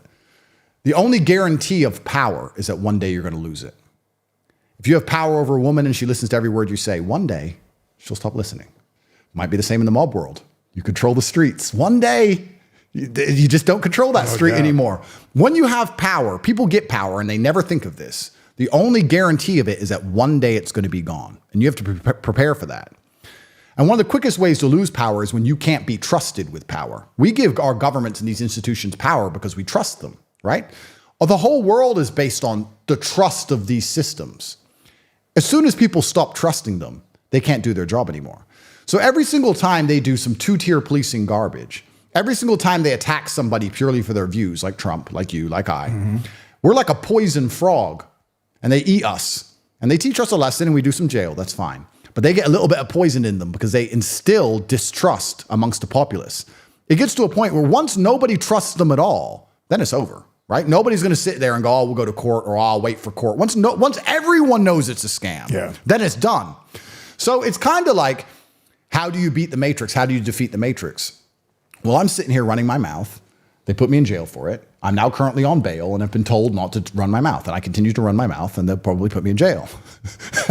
And maybe I'm martyring myself, but you have to, it does damage them. Do you have a gag order on you? I don't have a gag order. I have no official gag order. However, my legal counsel was like, look, you should be careful what you say about Romanian jail and Romania, and you're inside Romania, and you should be very respectful. And I was like, oh, I am going to be respectful, but I'm also going to tell the truth. And they have to damage themselves to do what they're doing. And when people lose faith in these institutions, that's when they're going to have to come along and be honest again. Because right now, they don't have to be honest at all, because there's still a huge percentage of the population. You probably heard this saying, and it's a saying that angers me a lot. Why don't you get a lawyer? You ever hear that one? It's like, oh, I never thought of trying a lawyer. Oh, a lawyer. Oh, okay, I'll get a lawyer. And the law? Oh, fine. I'll go home. It's no problem. It's gone now. It's not how it works. It's not how it works. And once people realize that's not how it works en masse, then we're going to have to come into a new system, which I'm hoping we do, because the amount of dishonesty that we're operating under now is truly scary.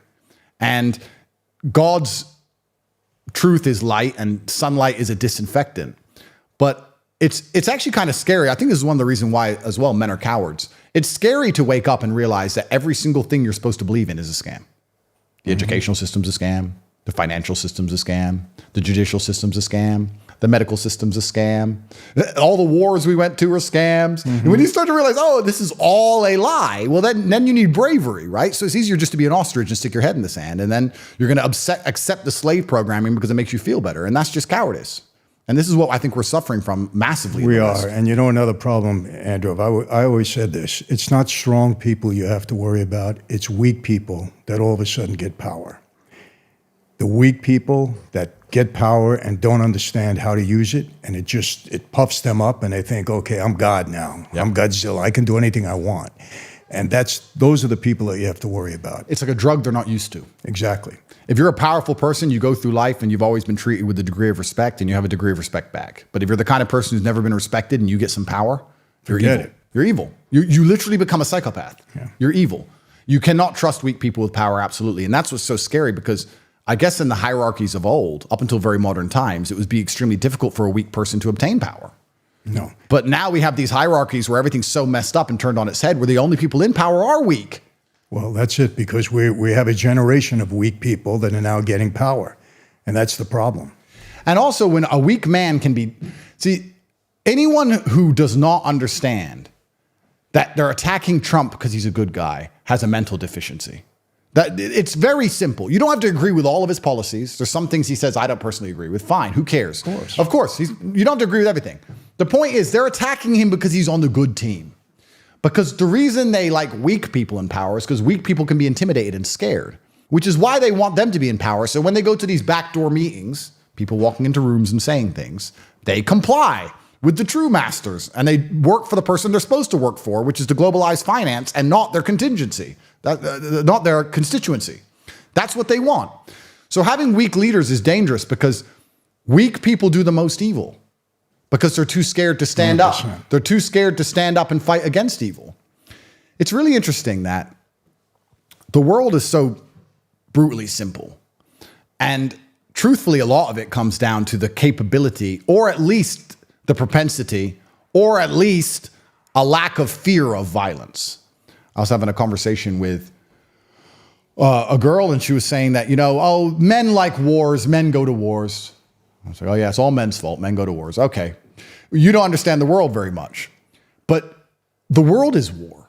Everything is war. And the reason you get to drive around in your little Mercedes and live in a peaceful society is because there's an underpinning of violence everywhere. Everyone understands that if they do certain things, it eventually will end up in a violent scenario. If you speed on the highway and they give you a ticket and you don't pay the ticket and they add more money and you don't pay it and they tell you to go to court and you don't go, and then they come and say, come to go to court, and you say no, they'll come to arrest you and you say, I don't want to be arrested. And then eventually violence. We have all this paperwork on top and we have all this nice facade, but when it gets down to it, it ends up in violence. It doesn't matter if it's the legal system or your life. I'm sure you try and talk to somebody and I don't want to get in trouble. Yeah, it all ends up in violence. This is the underpinning. And when you have men who are afraid of violence, then they're always going to have the opinion they're told to have. They'll say 2 + 2 is 5. And if you say it's 4, we're going to fight. If you're scared of a fight, well, then 2 + 2 is 5. And a fight doesn't mean win. It means fight. Fight means fight. Right. I can't win when the police raid my house. I mean, I could try and win and get in a shootout and die if that would be beneficial to me in any way. But I'm not scared of getting my ass kicked. Maybe that's the difference. Come, put me in jail then. And if you have enough people who aren't scared of even just losing a fight, you can win the fight. But we have so many people who are scared of fighting at all. The number of people who were saying COVID, yeah, I know it's a scam, but why is there a but? You know that's it. You know it's a scam. That's the beginning and end to me.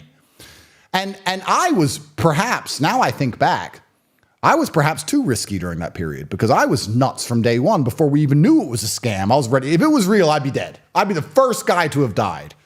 Number one, I got on a plane here in an empty airport on an empty plane, the last plane out of Romania, and flew to Sweden, which was wide open. They never closed nothing. And I'm running around Swedish nightclubs with champagne like an idiot. So if it was real, I'd be dead on the ground. I'd be the first dead guy.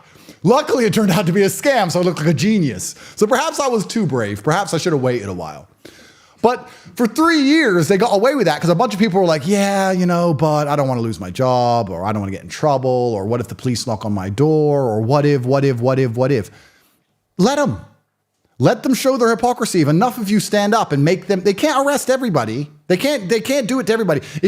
There has to come a point in society where you sit and say, we know this is garbage. And this is what's actually most scary about America now, because I think America this year is going to be telling it's going to go down in history as a pivotal point in the empire of America, because empires rise and empires fall.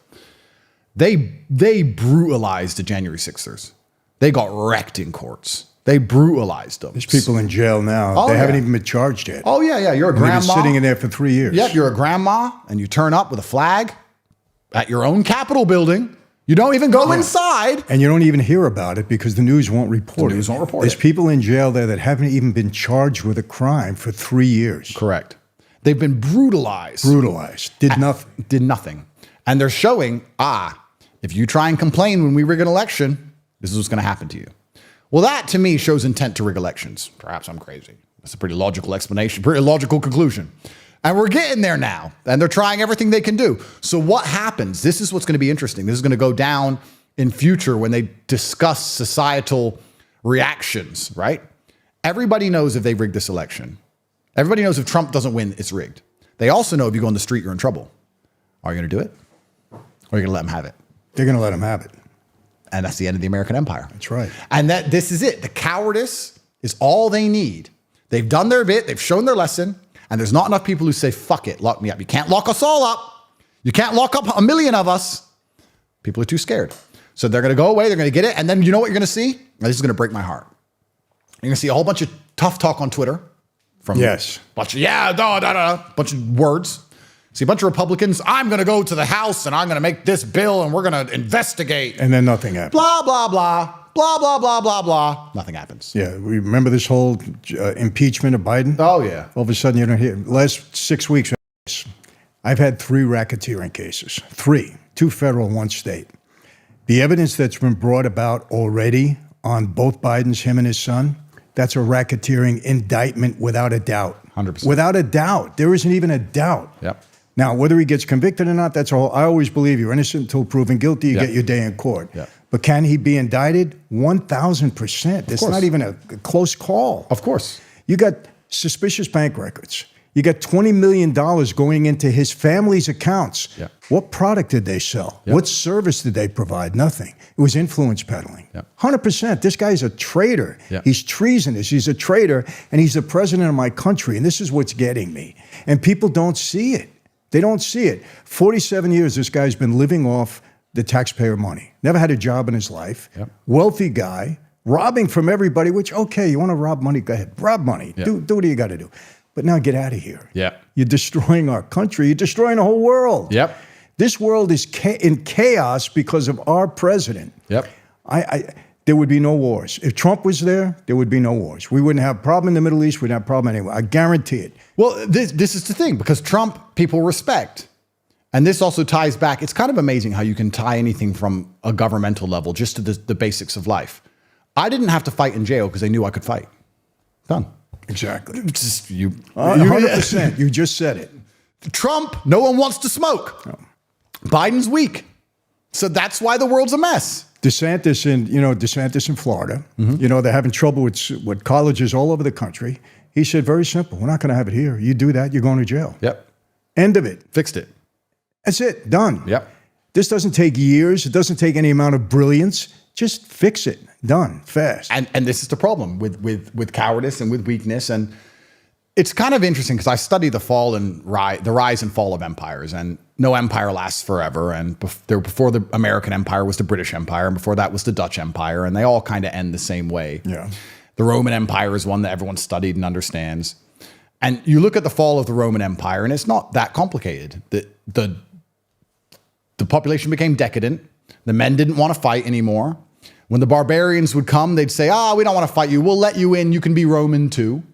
Everyone got addicted to this idea of just getting slaves, whether sexual slaves or slaves, they could sit around and do nothing. So they just let the barbarians in and hired them as slaves, cheap workers. They inflated the currency. And eventually it just all collapses on itself. It can't last for long. Sounding familiar right now. It sounds pretty familiar. Yes. And this is the thing that people don't understand when they look at, if I had to be optimistic, let me try and be optimistic for once in my life. So are you a pessimistic guy? I don't think I'm a pessimistic person, but I am a realist. Mm-hmm. And if you're realistic, I'm a realist, Mm-hmm. I had a tweet that I put up a little while ago, and I said, if I walked into a room and someone gave me $1 million, I wouldn't smile or get happy or laugh. I'd wonder if I can get to the car park alive. That's just my brain. I'd be like, $1 million, thank you. Why? Oh, we really like you, Andrew. Like, okay, I like you too. Maybe I'm a pessimist. Even $1 million will make me worry. I don't know. But if I want to be optimistic, I think if you want to try and explain the matrix or why these things are happening to the layperson, I don't think they understand that if you get enough money and enough capital, you're no longer tied geographically to anywhere. You can go anywhere. I'm in Romania. I'm not Romanian. And I can live on any country in the world. I can go to Philippines or Japan tomorrow. I can pay a lawyer to give me my residency, and I can buy a nice big house, and I can live there. Mm-hmm. So you don't have the same vested interest in a local area, right? So if you have a decision to make, which will allow you to make forever profit. But it may detriment a certain area it allows you to make 5% more profit, but it'll increase the crime rate in a certain town by 0.6% because people are coming in who no one knows who they are. You may not be evil, but you're kind of just like, I get to make more money and I don't live in that town anyway. And if I don't do it, my competitor's going to do it. And we're trying to compete with China and we need the cheap workers and okay. And there's a lot of that going on as well. People just a bunch of small decisions compounding on top of each other. And before you know it, you have towns or states or districts or areas that are completely wrecked by people making decisions to benefit themselves, to make money, and they just simply move and leave. If you don't have geographical freedom in the world today, and to have geographical freedom, you need to have financial freedom. You're in trouble because you're living in an area that you don't have any control or influence over. And there's a whole bunch of people trying to extract as much money as possible from that area. They don't consider your point of view. They don't consider your life. It doesn't matter to them. How can I make as much money as possible? If Ford can make a bunch of money building its cars in China, it will do exactly that, and Detroit will suffer. They don't care. You're stuck in Detroit. That's your problem. Right. So you need to have geographical freedom and you need to have financial freedom. And I tell these things and people say to me, but not everyone can do that. Correct. That's what's even harder about the world. Not everybody can pull it off. It becomes even more difficult. And this is the situation we're in. And then the answer, of course, is politics, to elect somebody who cares about you. And we've been down the path of where that leads. Find somebody. Yeah, we've been down the path of where that leads. So the American experiment is interesting. There was also a book by a Scottish doctor. I've not read the whole book, and I can't remember his name, so I can't credit him. But he talked about the rise and fall of democracies. And very similar to the rise and fall of empires. He said that you have a king, and you have a good one, and you build a strong nation, and then you have a king, and he's an idiot. And then you don't want him anymore, and you want the people to have a decision, so you start a democracy, and then people vote in somebody who's probably good the first time around. And over time, democracy becomes decadent and all becomes corrupt and financially led. And it gets to the end of democracy, and then people want a king again. Anyone with a functioning brain would say Trump forever president. Sure, do a Putin, stay in charge as long as you can. Anyone with a brain would say that right now. Everybody would. We'd all go back to a king tomorrow. Exactly. So the democracy falls, and you try and go back to a king, and eventually another king comes. No one likes him, goes back to the democracy. The world is so cyclical, and I guess with an understanding of this, you can also understand the beauty of life, because good times don't last forever. Neither do the bad times. It's going to come, it's going to go. And you just have to be ready to ride the storm and enjoy it for what it is. And maybe when you go truly crazy, you can enjoy the bad times as much as you can enjoy the good times, because there's no light without dark. I don't know about you, but my brother and I, our best stories are being broke. In fact, being rich only has any value at all because we were broke. If I buy a Lamborghini, I don't care. But if I buy a Lamborghini and then laugh about how I didn't have a car, now I want the car. There's no light without dark. There's no joy without pain. Sooner or later, 10 years, 15 years, 20 years, tomorrow, who knows, I'm going to be free from this place and I'm going to enjoy my freedom again. When I was free, that's the beauty of life, isn't it? Yeah, no, you're right. And I think with that understanding, you no longer fear the bad things. And then when you don't fear bad things, you can find something to stand up for and something to believe in. And if men would do that, it would fix a lot of the problems. I blame all of society's problems on men. I'm a misogynist, but I blame the men, personally. Call me a misogynist, but I think it's all the men's fault. Because the men are the protectors. And you're supposed to protect a society and prevent this shit from happening. By hook or by crook. So I was in Moldova, which is a country next door to here. They have an interesting history. They were a communist state, and then the USSR fell. And it's a small country, and they had a war in 1992 or something, a small war, trying to decide if they wanted to be more Romanian influenced or more Russian influenced. Nobody talks about this war, but they speak Russian and Romanian. They're kind of stuck between the two countries, but it's a very poor nation, Moldova. And I was there 5 or 6 years ago. And my brother and I were there, and we're in a nightclub, and we're having fun, we're partying, whatever. What I was doing in there, I don't even know. I think back, it was very immature, very, very, very silly of me. How old were you? 32, 31. So I'm not even that young. I was old enough to know better. It's a dangerous place. And we're there and we're partying and whatever. And we had these 3 or 4 girls we met, and we left the club with them, and we were walking down the street. And then these 10 Russian guys started screaming in Russian at the girls. And we're like, what are they saying? And the girls started running their mouths back in Russian. And me and Tristan are standing there saying, what's going on? The guys start walking towards us. Me and T look at each other like, okay, we're in a bit of trouble here. We're going. Yeah. And the guy comes up and he goes, you come for bang bang? You come for bang bang? I'm like, what? And throws a punch and smacks Tristan clean in the face. And then the other guy goes to punch me. I move, I grab him by the jacket. And I'm holding this one guy and the other 9 are running over. And Tristan wobbles, but he's okay. And I pushed him back and we both ran off in the other direction. We were outnumbered 15-1 maybe, 15-2. It was crazy. The girls started screaming, whatever. We only backed up. We didn't run far. We ran like 5 or 6 meters and we stood there now and we're facing all 15 of these men. And my brother, who must be insane, says, girls? He still wants the girls. And the girls walk over and these guys are all talking in Russian and arguing with us, whatever. The girls come, we go get in the taxi. That was the end of the whole story. And I said to the girls in the taxi, like, what was that about? What happened? And she's like, oh, they were screaming in Russian. They were calling us names. They were saying we're sluts and we're whores. And I was like, why? Because we're with foreign men and they say that that we're only with you because you're rich and you only came here for beautiful women. And me and Tristan were like, the thing is, the point I'm trying to make is, I actually, as crazy as it sounds, although they just hit my brother, hit me, I understood them. I know that sounds nuts, but the nationalistic view of them was, there's no reason for American men to be here. And those women like his money. So why is this even happening? I earn $200 a month. No. Now, that's too extreme. That's why Moldova is a poor country. That's why foreigners can't go there. Fine. That's too extreme. But the point I'm trying to make, the meta point is, the masculine imperative inside of them thought, this is bad for society. This is my country. What is going on here? They're chasing his money. He wants the beautiful women. What is this going on? Why is this happening here? What is all of this? They were drunk, they were angry, and something happened. We don't want that, of course. Right. That's not the point I'm making. The point I'm making is that the general masculine theme is protection and protectiveness. But you can't be protective anymore. Because if you are protective, they hit you with a weaponized virtue. If you're protective of your children, you're homophobic. If you're protective of your nation, you're racist. If you're protective of your religion, I don't even know what they're going to call you. There must be some ism for that. If you try and do anything, if you love anything, you're hateful. This is the psyop. And people are scared of being called hateful all the time. They're scared of it. I think one of the reasons they're so angry with me is because I lean into it. They're like, you're a misogynist. Yep.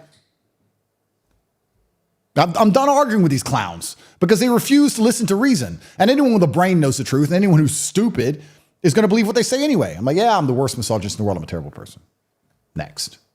Well, let me ask you a question. You got a legion of young men that are following you now, and you're teaching them basically how to be men. Yeah. Right? You think this is what they're after you for? I think that's primarily why they're after me, yes. I think that's what they're afraid of. I would argue that if I was in charge of a government, my number one concern would be psyoping the masculine youth, because that's the revolution.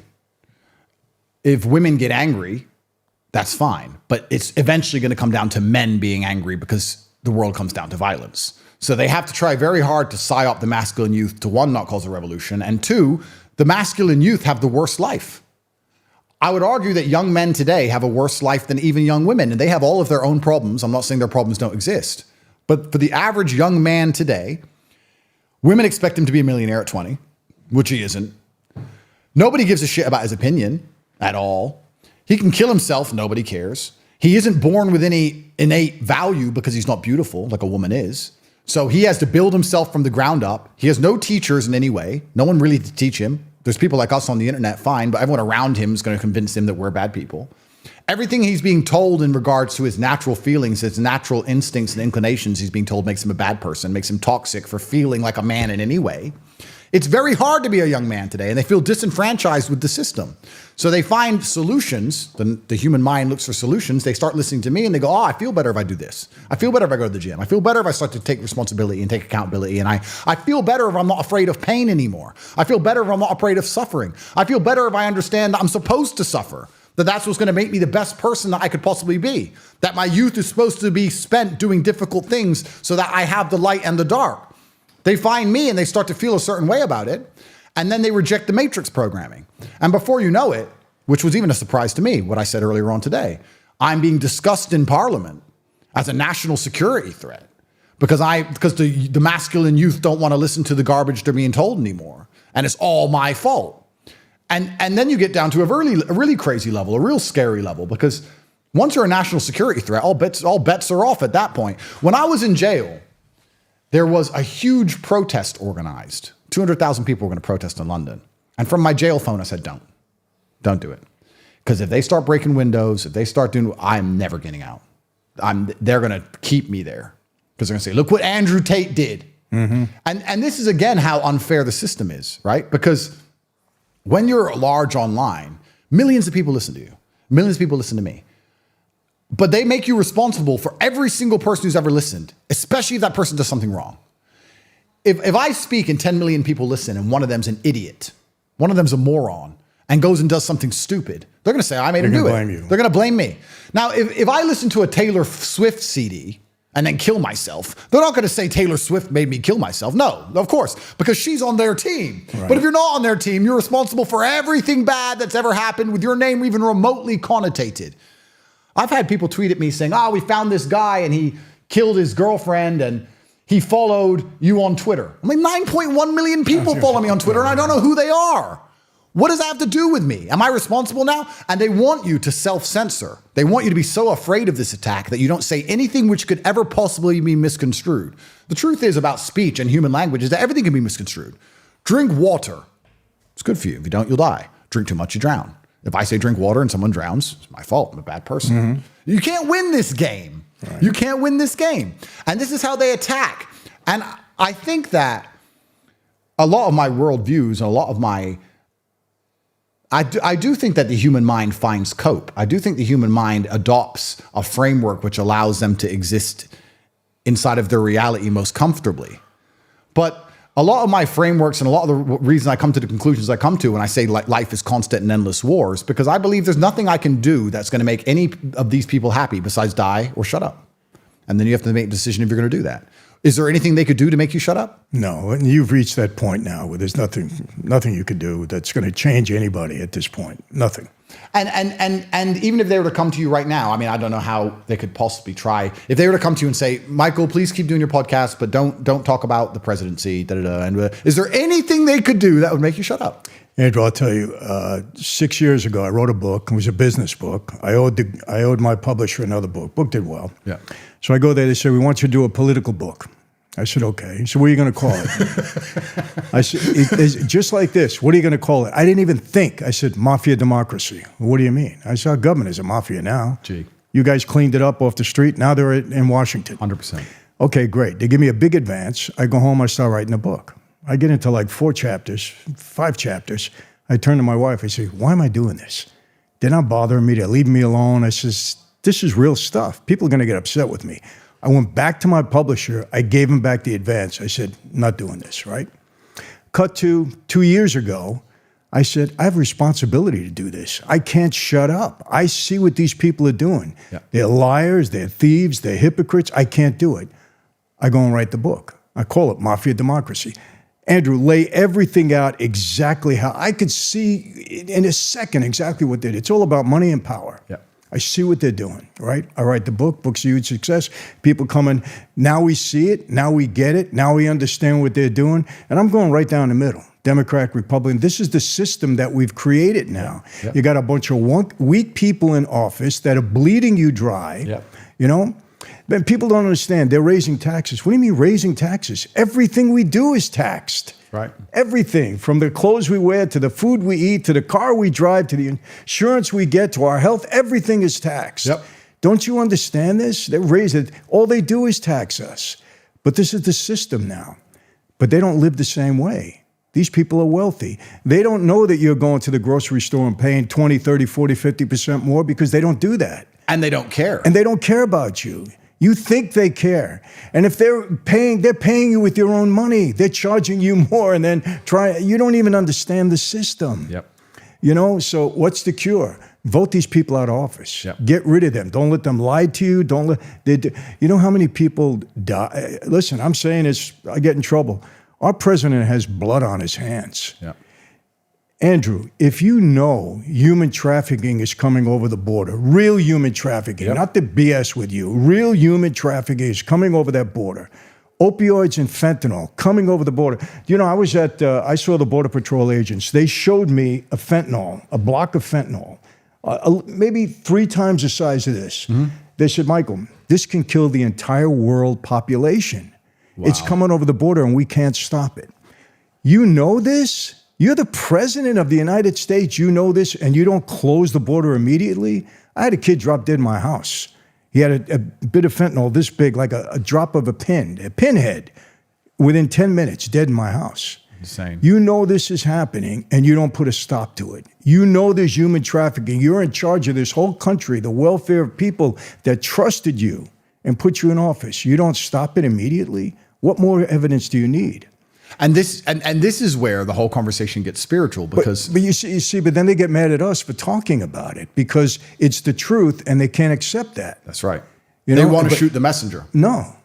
Yeah. You know, but how do you just sit there and say, well, you know what, my life is good, I'm just going to keep quiet? I can't do it.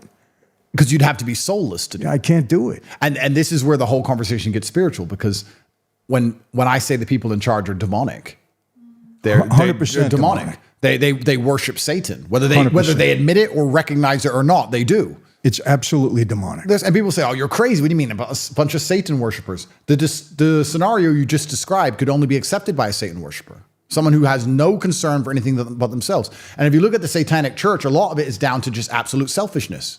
The Satanic Church will teach you all that matters is you and how you feel. Exactly. And no, you don't have to care about anyone else. If it makes you happy, that's fine, which is, we can tie back to our earlier conversation about hedonism and people being obsessed and self-obsessed. This is why they push certain things they push. This is the reason why they try and convince the whole population they're depressed. Depression is a low energy state. You're not going to go to revolution if you're depressed. If you're depressed, you're obsessed only with how you feel. You're self-obsessed now. You're a depressed person. You don't want to go outside. You don't want to do anything. You don't care about the world. Right. You only care about you. You're worshiping Satan if you're going to sit there depressed. I don't care if I'm depressed. I have things to do, and I am not going to allow people I care about to be at detriment. It doesn't matter. It doesn't matter. I'm a full-grown man. I have things to do. So they're trying to push all of this, and it is demonic and it's satanic. And once you go down this rabbit hole, it's amazing. You can start with fiat currency, or you can start with the false democracy. You can start with all these things. It has to end up at God, because there has to be an equal and opposite force. There's so much evil in the world. There has to be an equal and opposite force, which is God. And the only thing that can actually fix a society and maintain a society is the belief in something bigger and more powerful than a government or money, is God. And this is why you look at the countries who have thrown God away, how quickly they're declining, as opposed to the countries who still have God and still believe in God.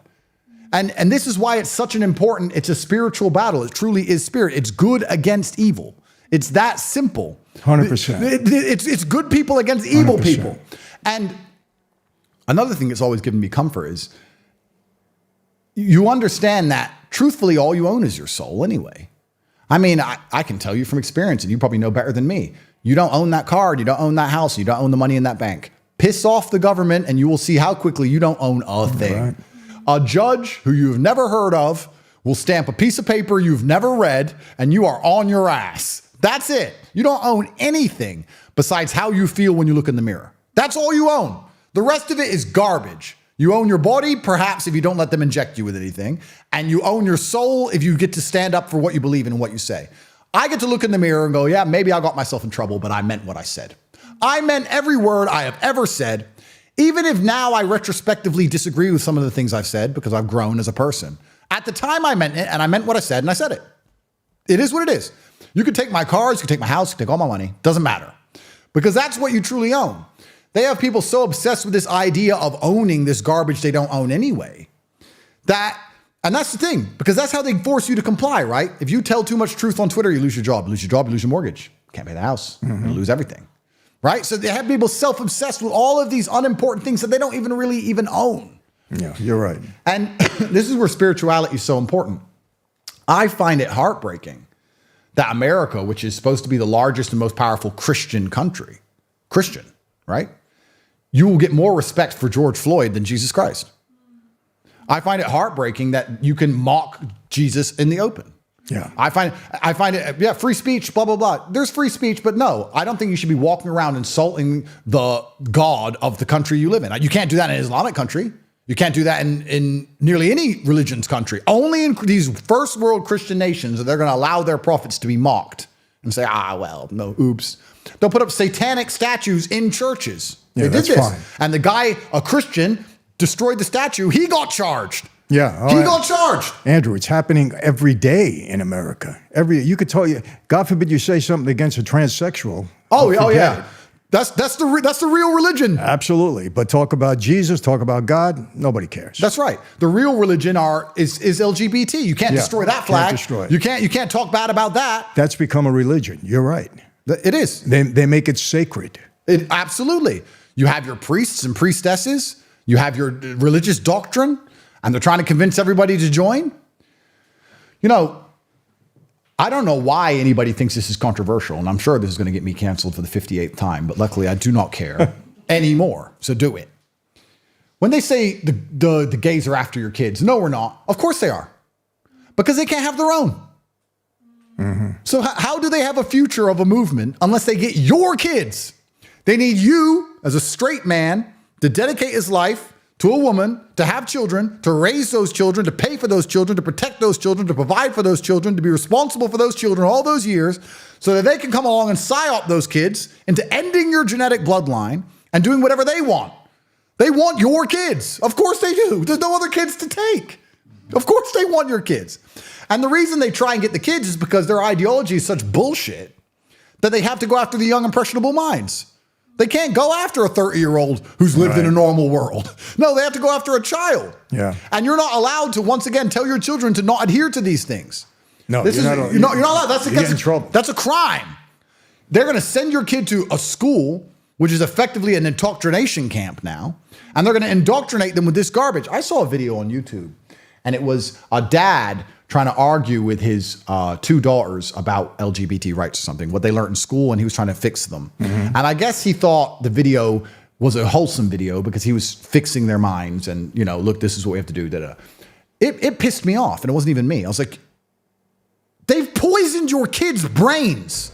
You're sitting here trying to fix it. Why fix it? Why is this happening? I'd take them out of school the same day. Absolutely. It's insane that you're even having to sit there and do this. I'd be in jail already. 100%. It's crazy. And they're starting in the 5th grade. No, I'm sorry. They're starting when they're 5 or 6 years old. They're putting this trash in public schools, teaching them about LGBTQ, or whatever the heck they call it, gays and everything. And they're even talking about sex when the kids are 5 years old. That's right. That's 5 years old.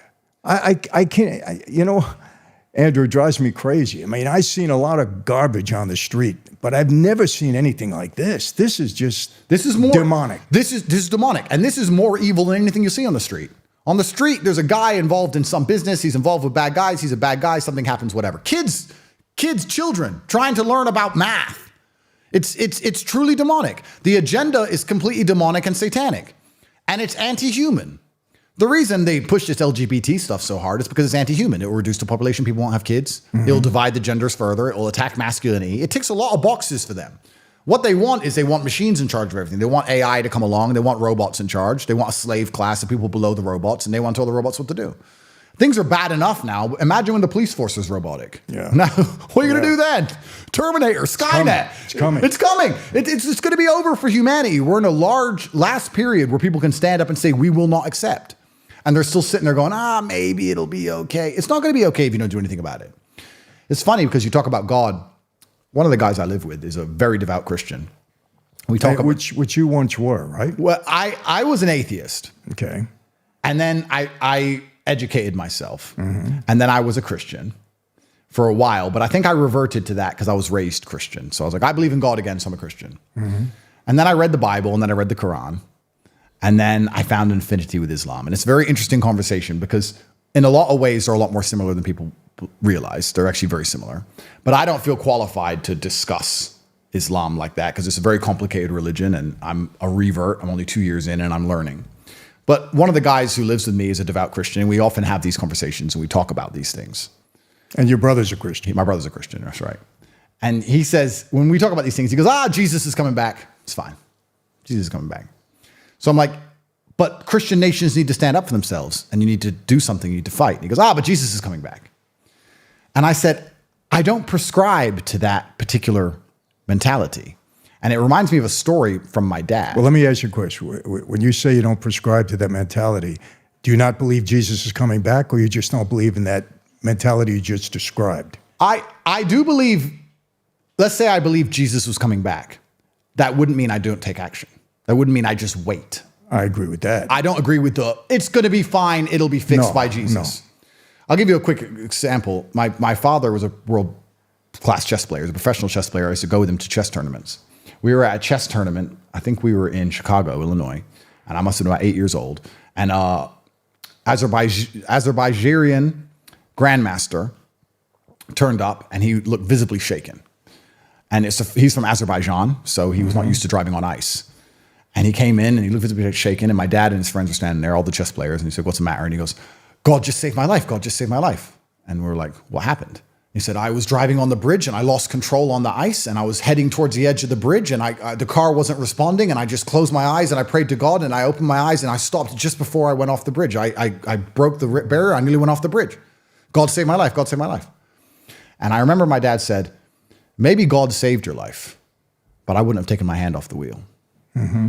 And that was his mentality. And I remember him saying, I was only 8. Mm-hmm. I remember him saying that and walking off. And I talked to him about it on the way home. What does that mean? He goes, "Well, God has a plan. That's great, but I'm going to do my very best while I'm here. And God will allow me to either succeed or he won't." So we could sit here and say, Jesus is coming back to save Christian nations. Yeah, perhaps. Perhaps you should stop letting yourself get punked all day and stand up and do something. Perhaps. I don't know. Maybe I'm wrong.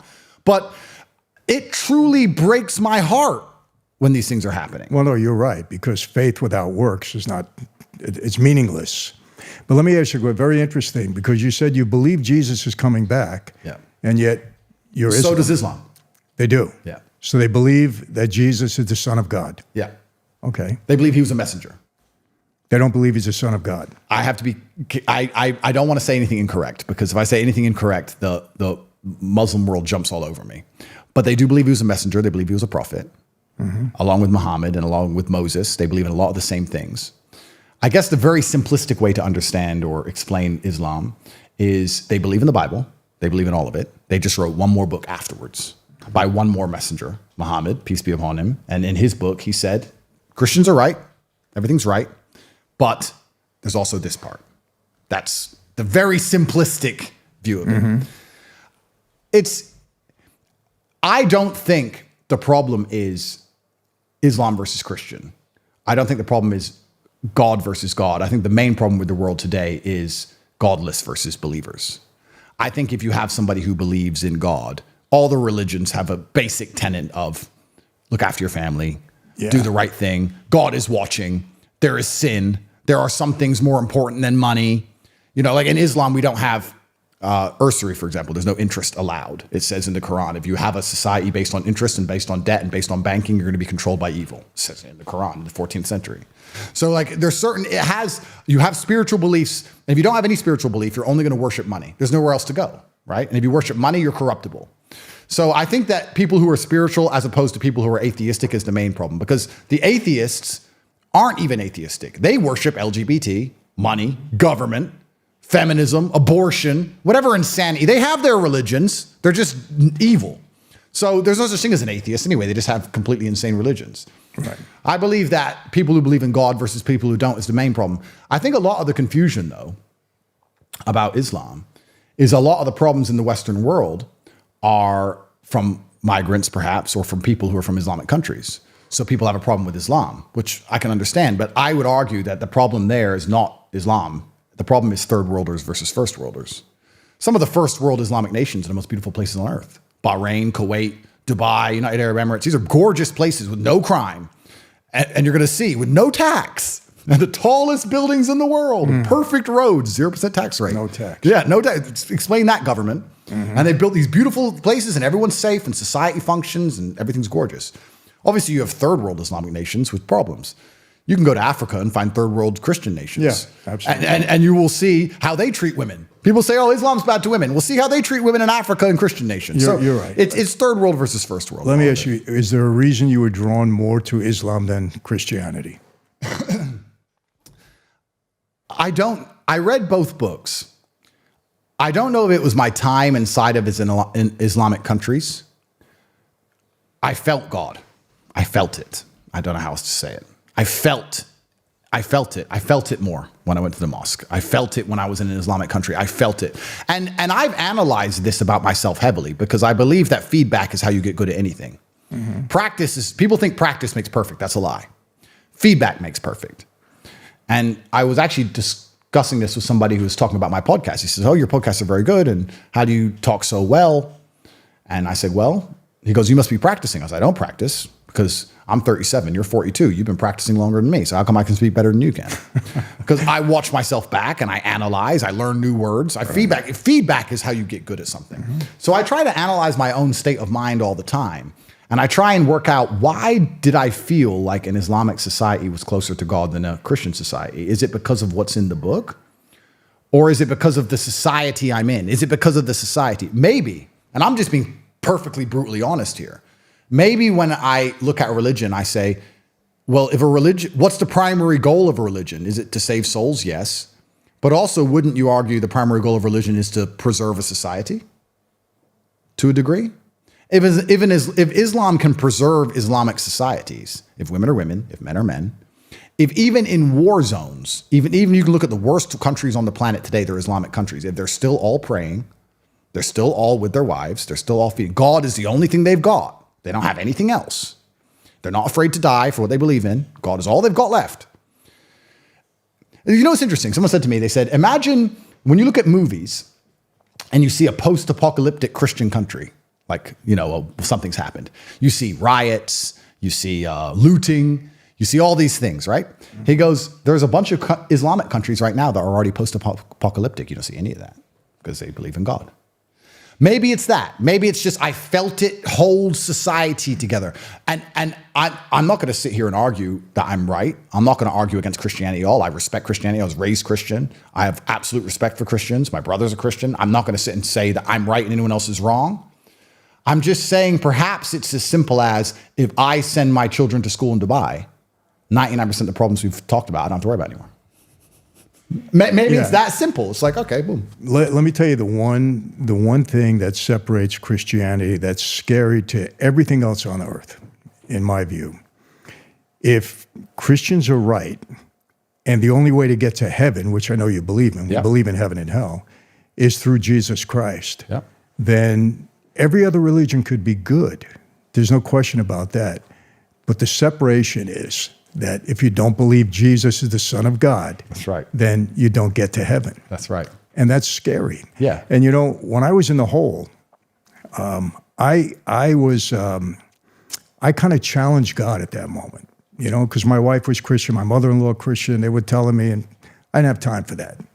But now I'm getting in there, and you know what I developed, Andrew? I developed a healthy fear of hell. Yeah. You're in the hole.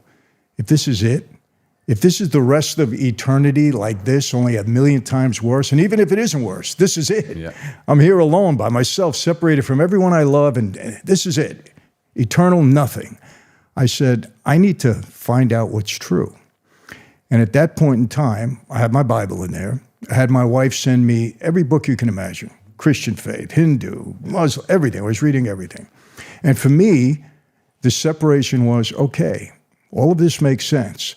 But if Jesus is the only way to heaven and I reject that, then no matter how good I am, no matter what else I do, I'm going nowhere. This is going to be eternity for me. That's right. So this is the separation. And I think people have to make that choice. It's a super interesting conversation, and I can't wait. I'd love for us to do a podcast in a couple more years when I've read them both a couple more times. And I know I have more to learn. This is on one subject where I'm 100% a student. But remember this, the only thing I want to tell you, I'm sure your brother told you this. Every day. Everything could be right, 100%. Million good people, the countries are good, everything. And you know what? You're more safe in a country. The United States is not safe anymore. Yeah. There's a lot of Christians there, a lot of people that profess to be Christians but really aren't Christians. Because you can say you're a Christian, but if you're living in a pattern of sin, if you're not living like a Christian, you're not a Christian. Doesn't matter. But that's the one separation. I understand. And that's important, and that's something you really need to figure out and think about, because if he is the only way to heaven, no matter how good you are, no matter how great the country is, doesn't matter. How religious is the mob? How what? How religious is the mob? You know, the funny thing, guys used to go to church. I mean, I grew up a Catholic from kindergarten right through high school. I was an altar boy the whole bit. But for me, Catholicism was like a subject in school. You know, a lot of rules, a lot of regulations. You're going to hell, you don't do this. It was like, okay, I got it, okay, but don't bother me with it right now, you know? But yet you see guys that, you know, maybe last night they had to kill somebody, and then on Ash Wednesday, they got ashes on their head. I always thought that was kind of ironic, but you saw a lot of that. You know, Did they truly believe? Yeah. They believed in God, yeah. They believed in God, no question about it. But did they act that way? No. How did they reconcile that? How did they put the two together? I'll tell you how we reconcile it. You know, Halloween night, 1975, I take a blood oath, you know, and I devote my life to the mafia, Cosa Nostra. And when you take that oath, you say this: no matter what, this comes first before anything else in my life. If your mother is sick and dying, you're at her bedside, we call you, you got to leave your mother and go there. That's the commitment you're making, right? Okay. So you're told straight out, you make a mistake, we have policy in that life. You never mess with anybody's wife, daughter, sister, mother. Yep. Death. Yeah. You sell drugs right now, you're going to die. During my era, you weren't allowed to deal with drugs. It was a great rule. Couldn't do it, all right? Were guys doing it on the side, sneaking around? Yeah, but you couldn't do it, right? And they tell you straight out, you break a rule, your best friend may walk you into a room and you don't walk out again because you can't violate the rules. Yep. Okay, so that's what you live by, and you get it. So that you justify certain things. Well, this guy broke the rule. I'll tell you what happened to me one night, Andrew. In that life, you're always going to be put on a spot at some point in time. So there was without getting into the whole story, because I've said it so many times, I was walked into a room one night, didn't know if I was going to walk out again. Was I scared? You bet, because I knew the experience. I was a captain at that point. I was scared. People said, why didn't you cut and run? It was robotic at that point. Hey, if this is it, you know? Gonna die, I'm gonna die. I had to walk down the stairs into a basement apartment. When that door opened, I knew the setup. I said, this might be my last breath. I don't know how I didn't faint. I'm gonna be honest with you. And I'm not a scary guy. I could live up to things. But anyway, I'm here. It worked out. But I get in the car with the guy that drove me there, who was my best friend, good friend. I knew him my whole life. And when I got in the car, he had driven me there. And I was ready to blast him. I was saying, you didn't prepare me for any of this, right? And he said, Mike, stop. Before you say anything, he said, this could have been real serious. You held yourself in there really well tonight. Could have been a problem. Now, he says that to me. I said, you knew that? You're driving me possibly to my death. You're my good friend. I know you my whole life. You do that to me? And he turned around, he looked at me, he said, if it was the other way around, would you have told me? And I said, no. He said, it's the life we lead, right? So, but that's, you're so programmed that even if your best friend violates something, you're gonna take that guy out. But you justify it. Well, Yep. he knew the rules. Yep. Shouldn't have broke the rules. Yep. I knew the rules. Tried to get away with it. Didn't get away with it. The problem is there's a lot of treachery in that life. People die for other reasons, politics, the whole bit. You know, a lot of stuff happens. But, you know, you justify what you're doing. So even if you're a Catholic, okay, well, listen, we both played by the rules. This guy knew it, that guy. So what I did wasn't bad. Yep. We're a disciplined society. We're men. We act like men. Yep, We're not there's supposed rules, to break the rules. So you justify it. Even though the Ten Commandments, murder is murder. Well, in my case, it's okay. You can't justify it. But you do. So were guys religious? I mean, they still could have killed somebody and still believe they were religious because he broke the rule. Yeah, it's interesting. I know exactly what you're saying. I know exactly what you're talking about. I have some questions. I don't know if you can answer them. Sure. But I want to ask. What did you do with all that money? What did you spend it on? Why is that one of the first questions I get asked all the time? I'm just curious. You're making all that money. It's the 80s, 90s, whatever it is. What do you spend it on? I don't know. What do you even buy? Well, you know, I had 3 homes, and I had a house in Florida, a house in New York, a house in California. I had my own jet plane. Yeah. You're familiar with that. Yeah. I had a helicopter. Yeah. I had 3 boats, you know, so I spent money, you know, I did at that time. But I was young and I was enjoying it. But listen, you know how they exaggerate and they lie, right? There was a story out in, I think it was the Long Island Press, said that I made $2 billion, you know, that we defrauded the government out of $2 billion and all this stuff. It wasn't that much. Yeah. I had a lot of money, but it wasn't that much. But, you know, listen, everybody believes, they wrote a book about an investigator that tried to find where I had my money buried, or I shouldn't say buried, but in different banks around the world.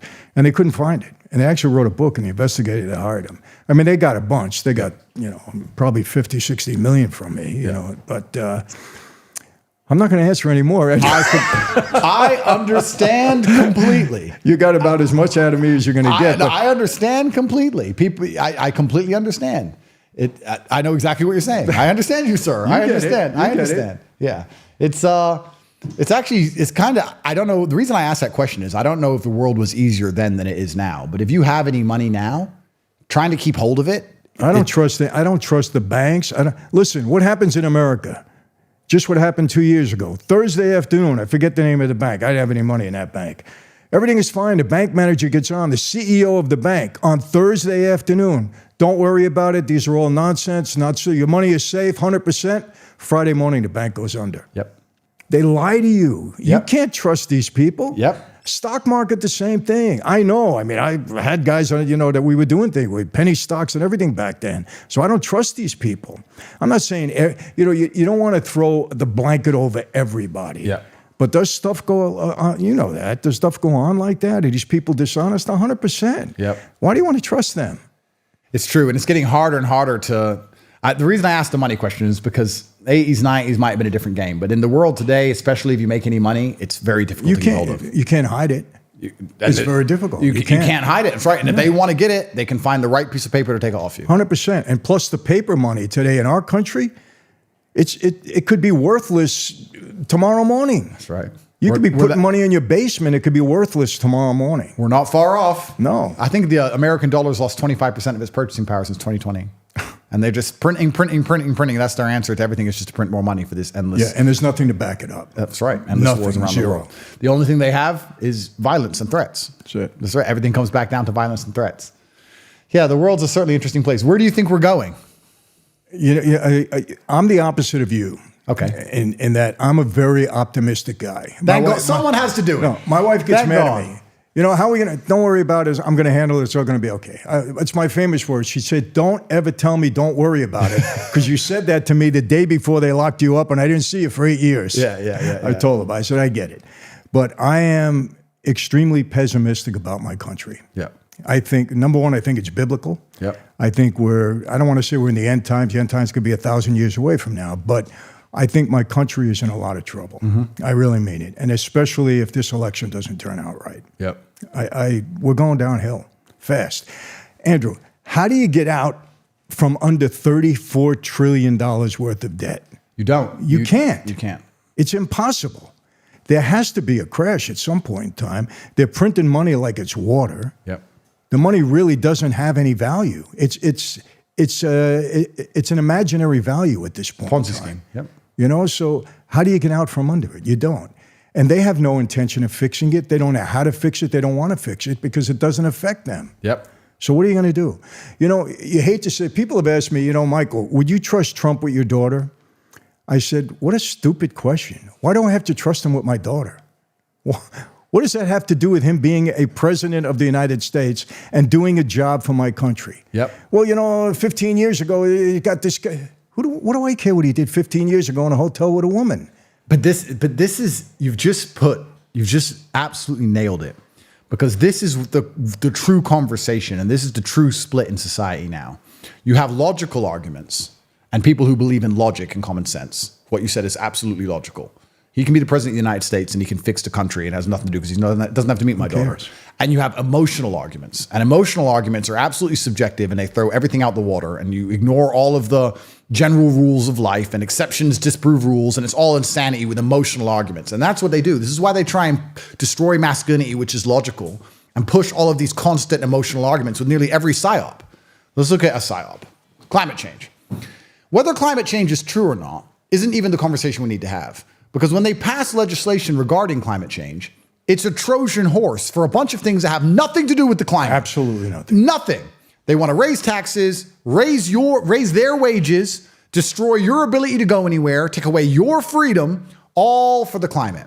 And if you sit down and logically say, please explain to me how me paying more taxes will stop the sun from being hot, they'll answer and say, oh, but don't you care about trees? Emotional argument. Oh, you like trees, right? Well, yeah. I'll go, the trees. So you don't care about trees? How do you feel about trees? It's all emotional. They throw all logic out the window. So when someone says that stupid asinine, when someone asks you that asinine question, yeah, it's emotionality. They're thinking with their emotional side of their brain. They're not being logical. No, and let me tell you why it's so scary now. You had Trump has a record. He spent 4 years as president. He has a record. Yeah. The other guy has a record, okay? It should be cut and shot. Compare the two records. You sit down with somebody and say, tell me why you hate Donald Trump. They really can't answer you. What did this guy do? Did he murder somebody in your family? Did he rape your wife? What did he do that this unreal hatred is out there for him? I don't get it. Yep. They can't answer you because there is no answer. The guy has a record. He was a good president. Forget anything else he did in his life. Well, you know, he was involved with the mob. So what? Yep. If he was, first of all, he wasn't. I know that for a fact. Yep. He and I had the same attorney at one time, Roy Cohen. I met Donald once for 5 minutes at a club, said hello. He didn't do anything with the mob. People think if you know somebody that all of a sudden you're connected and you're doing all these bad things. Yep. Yep. You never did any. Do you know what they did to me? This was in when they were doing the Mueller investigation, right? Back in the early 80s, 82 or 83, I had a Russian partner. Best partner I ever had, by the way. Great. We were in the gas business, stealing tax money. Okay, it was great. But they were good partners. We paid $6 million for a couple of condos in Trump Towers, right? Nice. He had a KGB relative or something. Do you know that during the Mueller investigation, now this is in the early 80s, they came to me and said, we know you and Bogatin spent $6 million at Trump Towers. I said, in 1982, it's like 30-something years ago. What about it? Well, what was the connection between, you and Donald and this Russian guy? I says, wait a second. Russian Mueller investigation. Jesus. Are you trying to say that because we bought condos in Trump Towers in the early 80s, that there was some kind of Russian connection because I had a Russian partner that had nothing to do with Trump? I said, do me a favor, subpoena me. I want to go in front of the Mueller investigation, talk about this. Yep. I said, you people are insane. Absolutely. Insane. That's how far they stretch. Another thing, they have these laws they pass. Friday night, they get a bill. 1,200 pages. Yep. Saturday morning, they're voting on it. Yep. They didn't even read it. Of course not. How could you trust these people? And I try to have this argument. I said, listen, I'm all for you. I'm for your family. I'm for this country. You have to be able to see what's going on here and don't let them pull the wool over your eyes. That's right. But the primary weapon they use to dispute that perfect logic is an emotional argument. They'll say, oh, yeah, but some people who cross the border are good people. We never said they weren't. That has nothing to do with border security. That has nothing to do with it. No. They try and inject this emotionality because emotionality allows them to pull off their psyops most easily, which is why they're so afraid of masculinity, because masculinity, we reject the emotional side of our brains if we know we have a larger purpose. Emotionally, we want to get off the Titanic. But logically, we know it's not our job. We're not supposed to. We have to stay on the Titanic. That's the masculine mind. The female mind is more prone to, call me a misogynist, emotionality, which is their superpower. That's what they're good at. But it's and we true. need them for it. Yeah, but that's the way it is. So why reject it? It's true. Absolutely. But if they can get a whole society, because we're two halves of the perfect whole, if they can get a whole society thinking emotionally, well, then they can manipulate us en masse, right? Because they can come along with fear or with empathy, with some emotion. They can put together a nice fancy video. They did it in Europe. I don't know if you follow European politics, but when the boats started arriving, after Hillary decided to destroy Libya because they didn't want to use the dollar anymore, and after they decided to destroy Syria and because there's no IMF bank, blah, blah, blah. After they started all these wars and killed all these millions of people while Obama was getting the Nobel Peace Prize. After they did all of this, when they started getting on boats, migrating to Europe because their countries were destroyed, I said, yeah, what's happened to them is unfair. Yeah, we did it, but no, don't let them in. Maybe that makes me insensitive. Maybe that makes me a bad person, but I know how it ends for European society. So don't let them in. Don't let them in. They started letting them in. Everyone was talking about it. They put on the news some kid which drowned. Terrible. 4-year-old kid drowned. Terrible. It was the only clip they played for 6 months. And by the end of it, everyone was saying, oh, but the kids, but the children, but the kids, but the kids, oh, the kids, the kids, the kids. Emotional arguments. I was saying, they showed you one kid. There's millions of military-age males who we just discussed earlier how their life path's going to turn out and why it's going to involve violence at some point or crime at some point. You're talking about one child they put on the news Who says that child, now I'm at the point, I'm so crazy, who says that child even drowned there? Who says that didn't happen back in Libya? Where'd they even get this clip from? It's all a psyop, it's all a scam. And this is why you have to be able to reject your emotionality and think logically and think, oh, well, what's the best move on the chessboard? But this is why they try and push emotional arguments into everything. All this LGBT crap is emotional arguments. I'm sorry, that individual has a penis, that's a man. Oh, but they feel like a girl. I don't care how they feel. It doesn't matter. It doesn't matter. But the people who adhere to it are like, but the feelings hold paramount. The feelings don't hold paramount. There's right and there's wrong, and there's true and there's false. Insanity. And it's insanity. And this is the society they want that's completely emotionally led, because once they have everybody absolutely emotional, then what they're going to do is come along and scare us, which is what they always do. They proved it during COVID. A severe winter of illness and death. Be afraid. Be afraid. And that's coming again now. Now it's bird flu. Oh yeah, they're already starting to plant those seeds, getting people nervous about it. Or climate change. Yeah, there's people standing in roads right now saying we're all going to die in 10 years. They said that 10 years ago. Yeah. Why do they pass these laws saying that for climate change X, Y, Z, put up their wages and buy beachfront property if they're so scared of the ocean? Yeah. How does that work? They're closest to the ocean. They're building. How come the banks have no problem doing 100-year leases, 100-year mortgages, or 100-year loans for beachfront condos? Right? They don't seem to be scared the ocean's coming. If it's gone in 12 years. The whole thing is the biggest psyop scam. And we're now at a point with government and authority, it's actually kind of scary, where you can't trust them to make a law on anything, because every single law they pass is Trojan horsed. Every single one is psyoped. There's not a single law they'll pass about anything that if you were to read those 1,200 pages, you wouldn't start going, wait. What's this? Why is this in here? What's this garbage? They do it with absolutely everything. Every single bill they pass, every single dollar they print, there's a whole bunch of junk in there. We've completely lost control of the democratic process. Nobody even knows what laws are passed. Nobody knows anything anymore. They haven't a clue. And what they're doing too, Andrew, most of the people, are trying to feed their families. Yeah. They don't have time to look at all of this. That's right. You and I, we have the luxury. We can watch the news. We can talk to, we can see, we can do that. That's right. These people don't have a clue. That's right. They don't have a clue. And you know what? You can't blame them. They're trying to put food on their table. They're trying to pay for their mortgage. Which is getting harder and harder. It's getting harder and harder. So they're not paying attention. So somebody gets up there and says, oh, I'm going to do this, that. Oh, okay. You got my vote. They believe. They're distracted by the permanent rat race. Yeah. I don't even know how most people are surviving anymore. I remember. I don't get it either. I don't know. And I've looked at a bunch of statistics about the oncoming financial crash, and they're saying that most people aren't. Most bills are unpaid. Credit card debt's higher than ever. Car default's higher than ever. Mortgage default higher than ever. It's all about to blow up like 2008.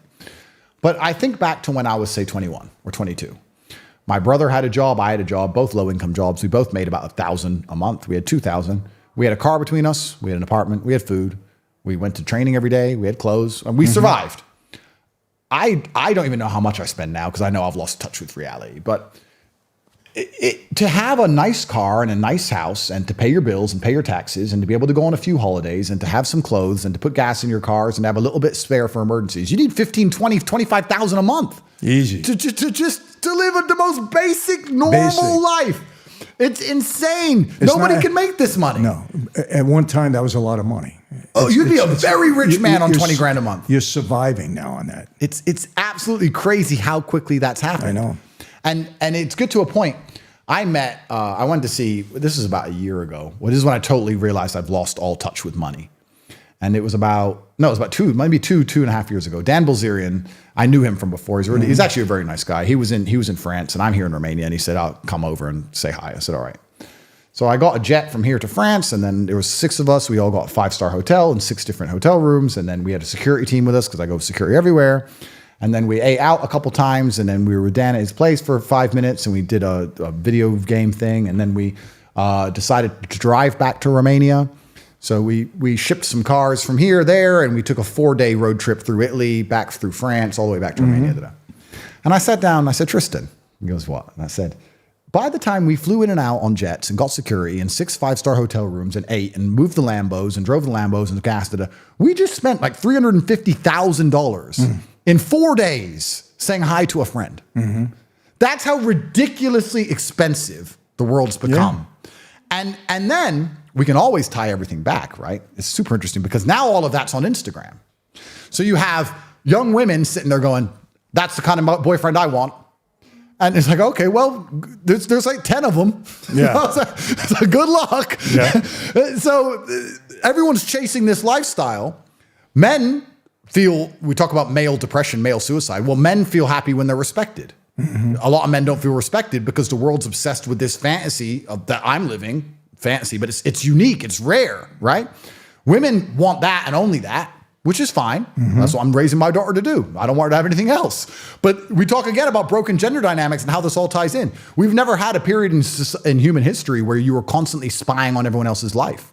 And not just their life, you're only spying on the highlights of their life all of the time. Right. So how does that affect the human psyche? I think about me as a person. I'm at the weird age where when I was 13, there was no mobile phones. And when I was 16, everyone had a mobile phone in school. It's like it went from nothing to like MSN Messenger in school.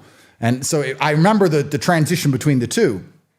And the amount of gossip, the amount of bullying, the amount the world changed when MSN Messenger came out was massive, right? Mm-hmm. Right? The society, yes. The whole thing changed within 2 years. I can't imagine being 12 or 13 now.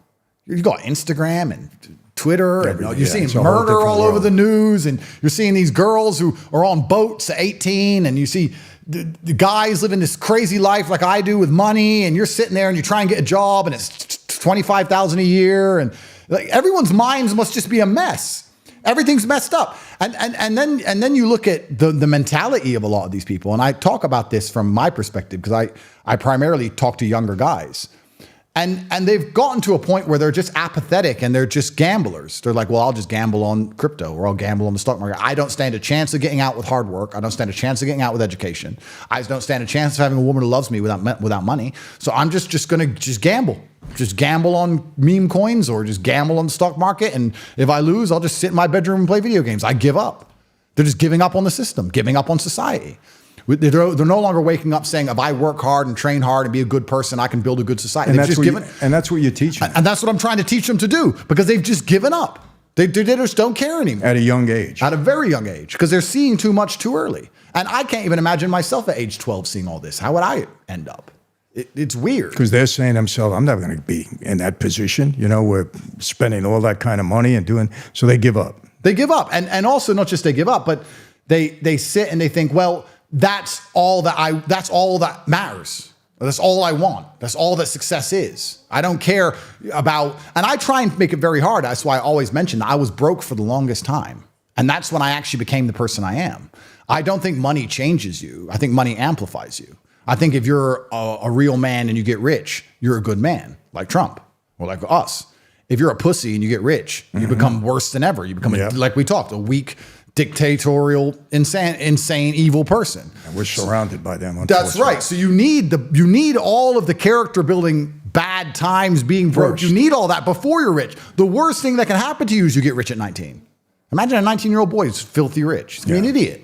So, but society's just got them all messed up now. Mm-hmm. And I feel like they've lost vested interest in the future of themselves and society, which probably ties back into why people are getting away with what they're getting away with. Because they look at the politicians, they go, oh, it's a scam anyway, it's all a lie. Oh, who cares? It's all bullshit. I give up. I don't stand a chance anyway. I give up. I don't care. Let it all burn. Let's make memes and make fun of it burning. You've seen a lot of that? That's all you see. Yeah. There's like, the world is burning, and instead of trying to put it out, let's just laugh at it burn. It's all just one big joke. Ha ha, it's all burning. Oh, well. Oops, who cares? There's a lot of that. And then you look at it from a global perspective. How can a Western country compete when its youth thinks that compared to a country whose youth don't believe that? A country whose youth believe, no, we're going to work hard and we're going to dedicate ourselves and our nation's going to take over. Because it's easy to become champ.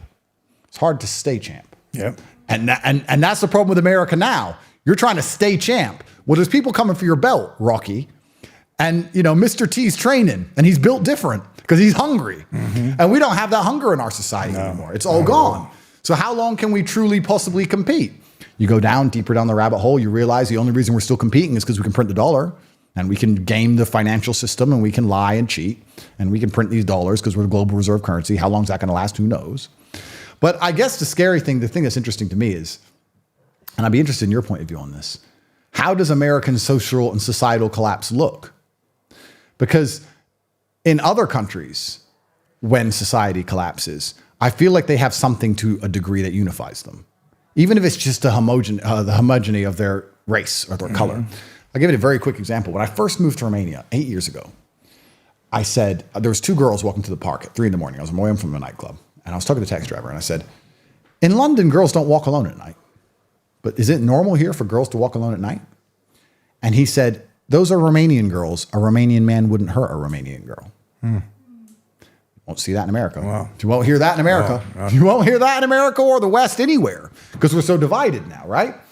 So how does societal collapse in America even look? Because in other countries, I feel like if it collapses, there's still a degree of sanctity. Let's look at Russia, Ukraine. My opinion on that is semi-controversial. I totally understand why Putin did what he did. They try and say he's a bad guy. They always do that on the news. If you actually look at the history of it, he defended Russia. He may have attacked first, but he was defending himself. Blah, blah, blah. Ukraine is getting hammered with these missiles, and they've lost their electricity, and they've been getting destroyed, and they're losing this war, and they're never going to win in a million years. Everyone knows it. They're a NATO puppet. We're sending their men to die to try and influence Russia, blah, blah. It's a whole different argument. Has Ukraine had any mass riots? Any mass looting? They're at war. There's no police force. Everyone's standing in line with their hyperinflated currency, buying food in line. There's civil law and order because they're unified by God and they're unified by their belief and love for Ukraine. In America, if there's a tornado or a flood or anything, what ends up happening? Looting. Within 5 minutes. Within 5 minutes, it's just like, oh, crime. Straight back to crime. Like America can't handle, America's so fragile societally, it can't handle any struggle. It's falling apart with privilege. How's it going to survive with struggle? The eclipse that just happened a month ago or whatever. I saw on Twitter, they're saying the eclipse, there's a warning, stay in your house because of the eclipse. And I said to Tristan, isn't it crazy that a country has to warn people that if it gets dark for 2 minutes, crime might happen. Yes. If the sun goes down, crime will happen. Yes. It happens every day. But if it happens at a different time of day, society will break down.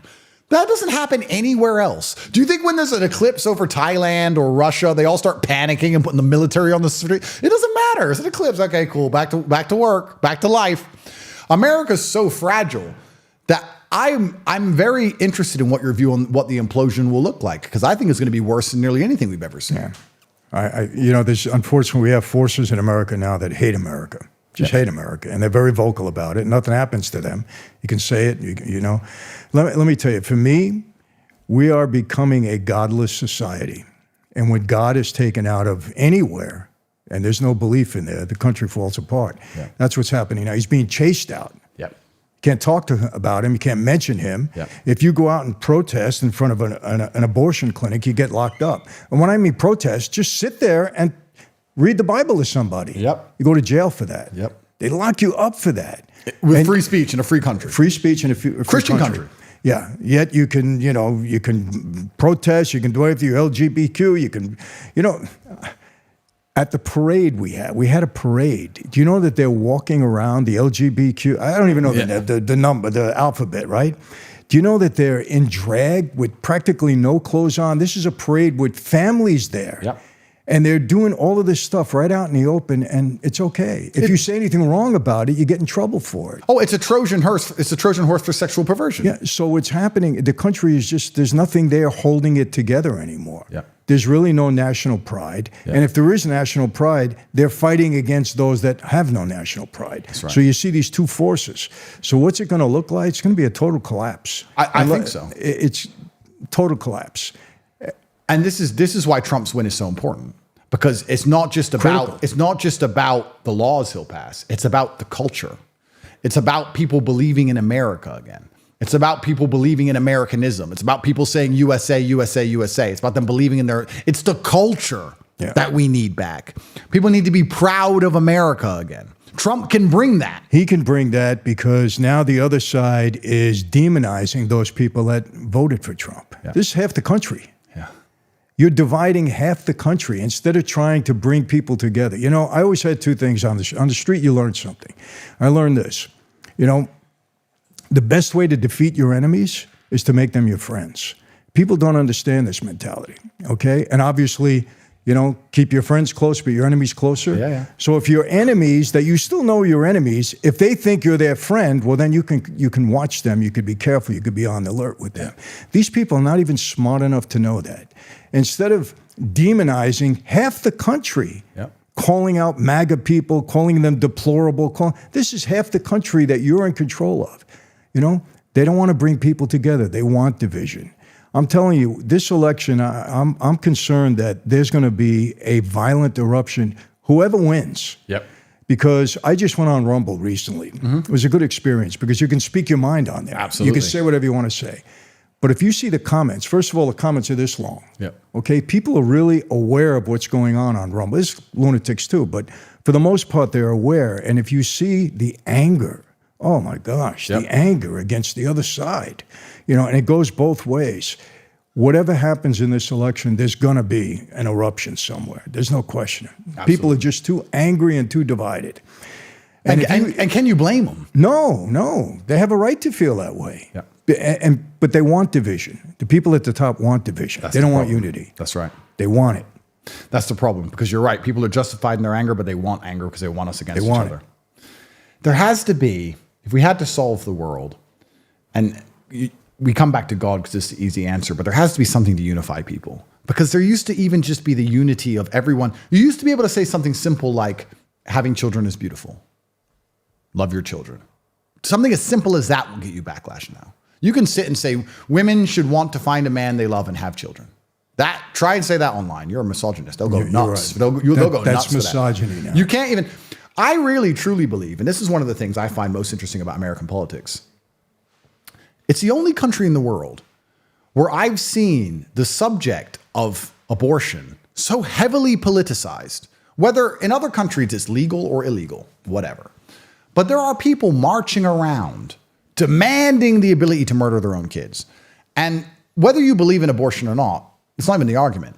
I'm saying there are people who will decide who leads their country economically, militarily, the leader of their nation, all based on whether someone in some other state can kill their own kid or not. This is insanity to me. How have they managed to come along with something like this and psyop it to the point where everyone's screaming about murdering babies as opposed to, I don't know, the inflation rate? It's completely insane. I have members of my family who were super liberal, super pro-Biden, and even they have admitted that Biden's messed up and everything was better under Trump. And last time I spoke to one of them, they said, yeah, Biden messed up, everything's better under Trump, but I can't vote for Trump because of Roe versus Wade. I'm like, who cares? What does it have to do with anything? Who cares? Grow up. You haven't even had any abortions. Exactly. What is this? Exactly. On what planet are these people operating? Pure emotional argument garbage. Yeah. Maybe the world could go to hell. Inflation could be through the roof. There could be wars all over the place. You're losing your house. You don't have a car to drive anymore. But I'm worried about abortion. I never had one. I may never have one, but that's what I'm going to worry about. And the way they managed to psyop the populace into this constant and endless obsession to women running around screaming about how proud they are they have one or how mad they are they can't have one. You know what really upsets me most about abortion? What's so insane about it is it's not like getting pregnant is like catching cancer where you can't help. You can stop yourself getting pregnant. Of course. a lot of different ways. Very easy today. Is it just oops, I don't want to ever have to take responsibility for my actions thing? Is it just a metaphor for the mentality that allows you to say, no matter what stupid things I do, I don't have to be responsible for anything I've ever done? I don't know what it is.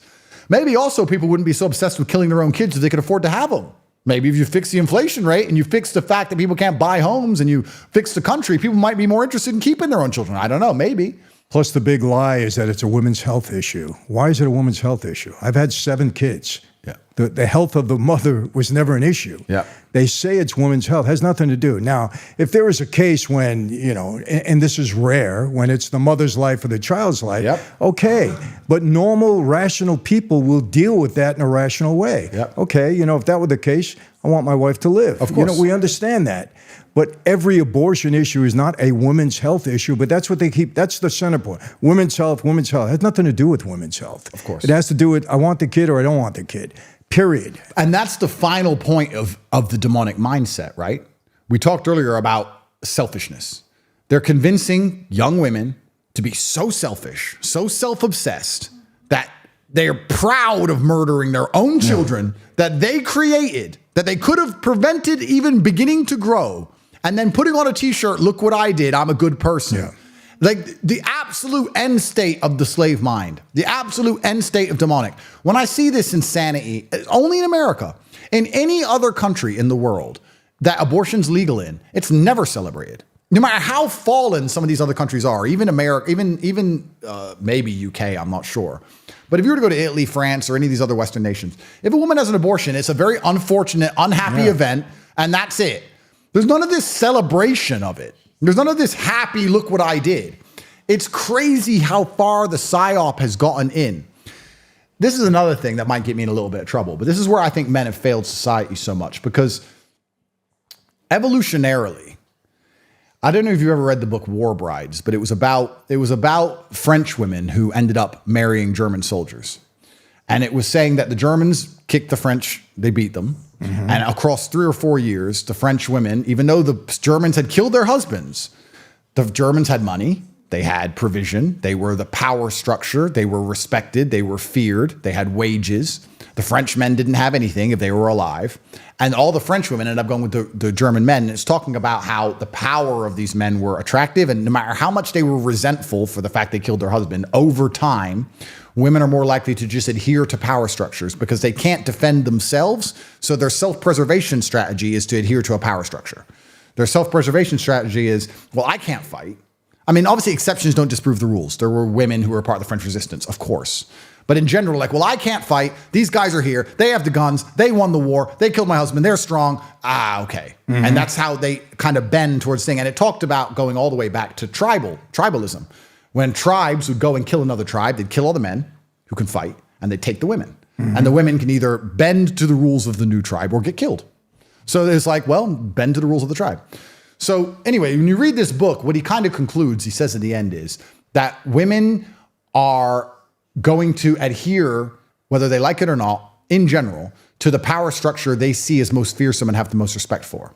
If that's their father, they'll adhere to their father. If that's their husband, they'll adhere to their husband. If that's society, if that's Sex in the City and abortion and all this garbage and feminism, whatever, then they'll adhere to that. So when I say men have failed, I'm not attacking women here. I'm saying men have failed. Because I believe if you raise a daughter well, she doesn't want to scream about having abortions. Right. I believe if you raise a daughter well and you do your job as a man, she doesn't want to watch Sex in the City and be a whore. I don't think she wants to do that. I think if you're a good father, these things won't happen. So I think men are failing. I can even say now, you can call me a misogynist. They'll cut this up and call me a horrible person. If my girlfriend put something on TV, she wouldn't ever. But let's say she put Sex in the City on, I'll say, turn that crap off. Why? Because it's crap and I don't want to see it and you're not going to watch it. Turn it off. It's my job to protect your mind, to protect you physically and mentally. It's my job to protect. That's my job. I'm protecting you from all the garbage. And that's what I'm going to do. We agree on that. 100%. Why do you want to put trash in somebody's mind?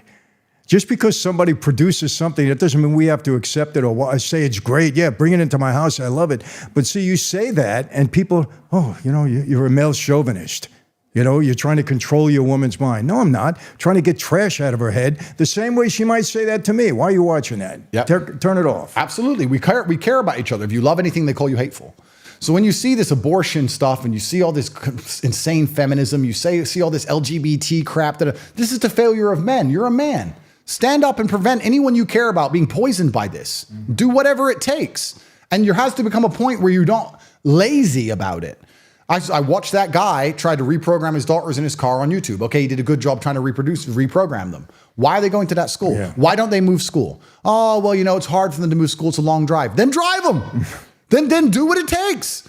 There's a degree of apathy and laziness. Right. There's a degree of fear of being called a bad name. There's a degree of fear of being a coward. There's a degree of fear of their wife telling them off. I don't know what it is.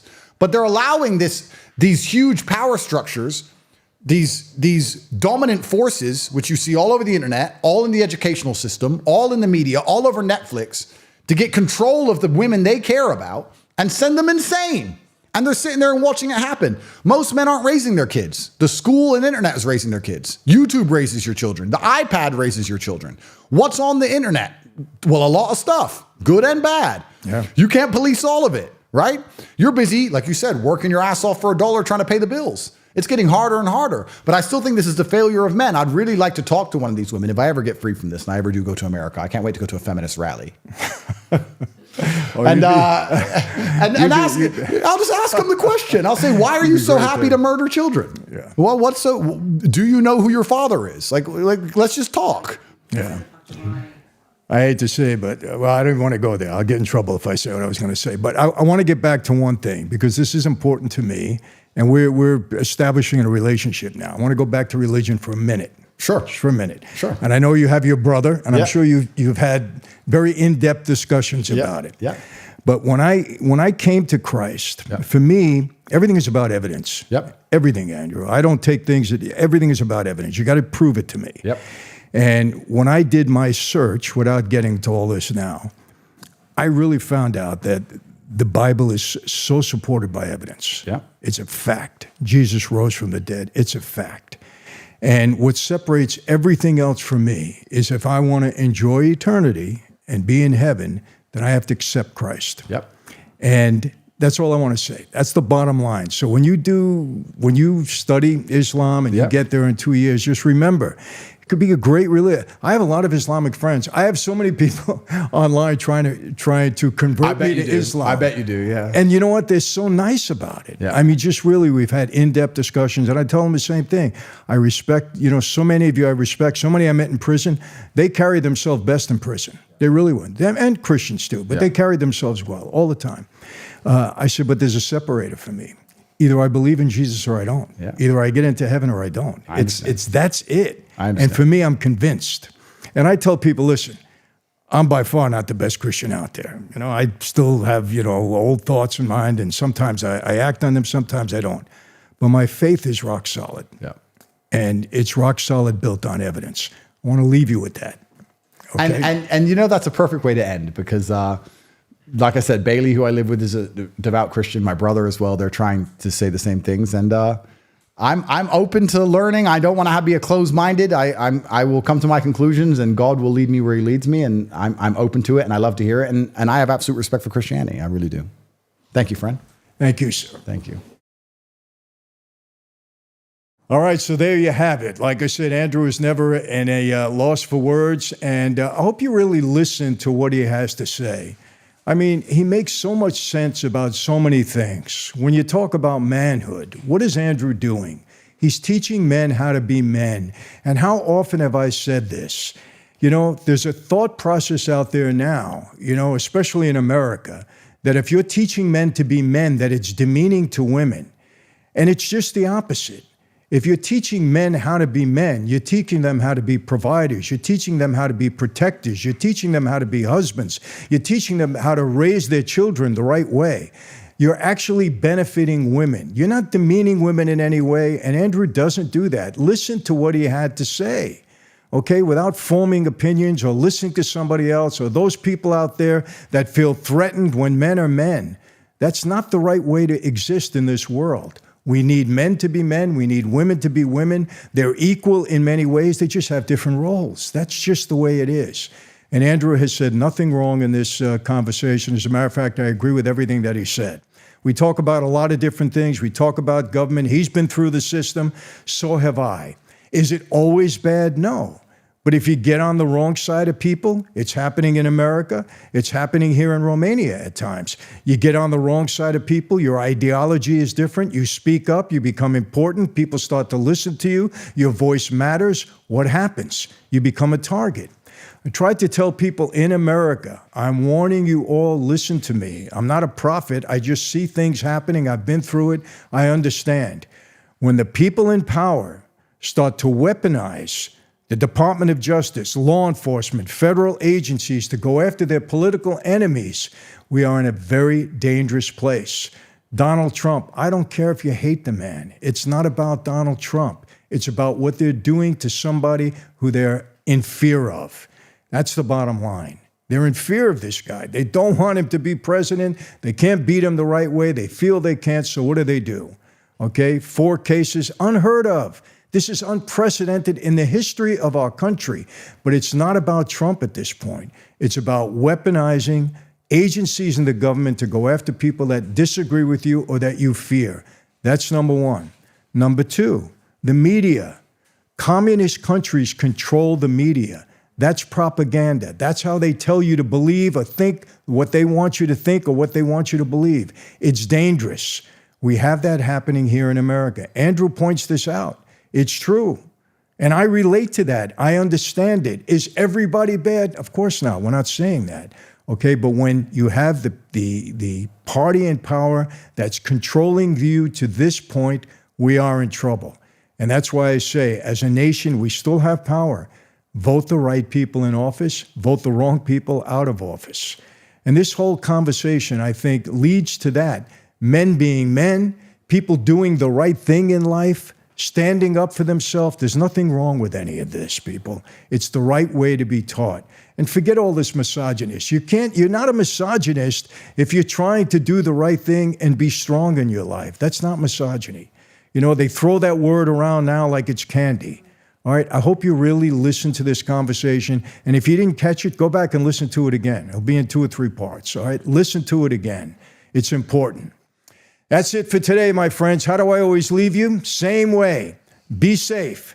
People in the streets today, when I have to tell my daughters and my wife to carry pepper spray in an affluent neighborhood, be safe because things are happening. Okay, we're not making this up. It's real. It's happening. Ladies, be safe. Be careful. You know, I preach this all the time. Be healthy. Take care of yourself. You only got one life to live. May as well do it the right way. Okay, you're gone for a long time. Enjoy while you can. Keep yourself healthy. Be safe. Be healthy. And I mean this when I say it, people. It's just the words out there. Okay, God bless each and every one of you and your families. And yes, I'll see you next time. Take care. One time the cameras are gone, the guards fell asleep. It doesn't happen. When I was in there, they were watching me 24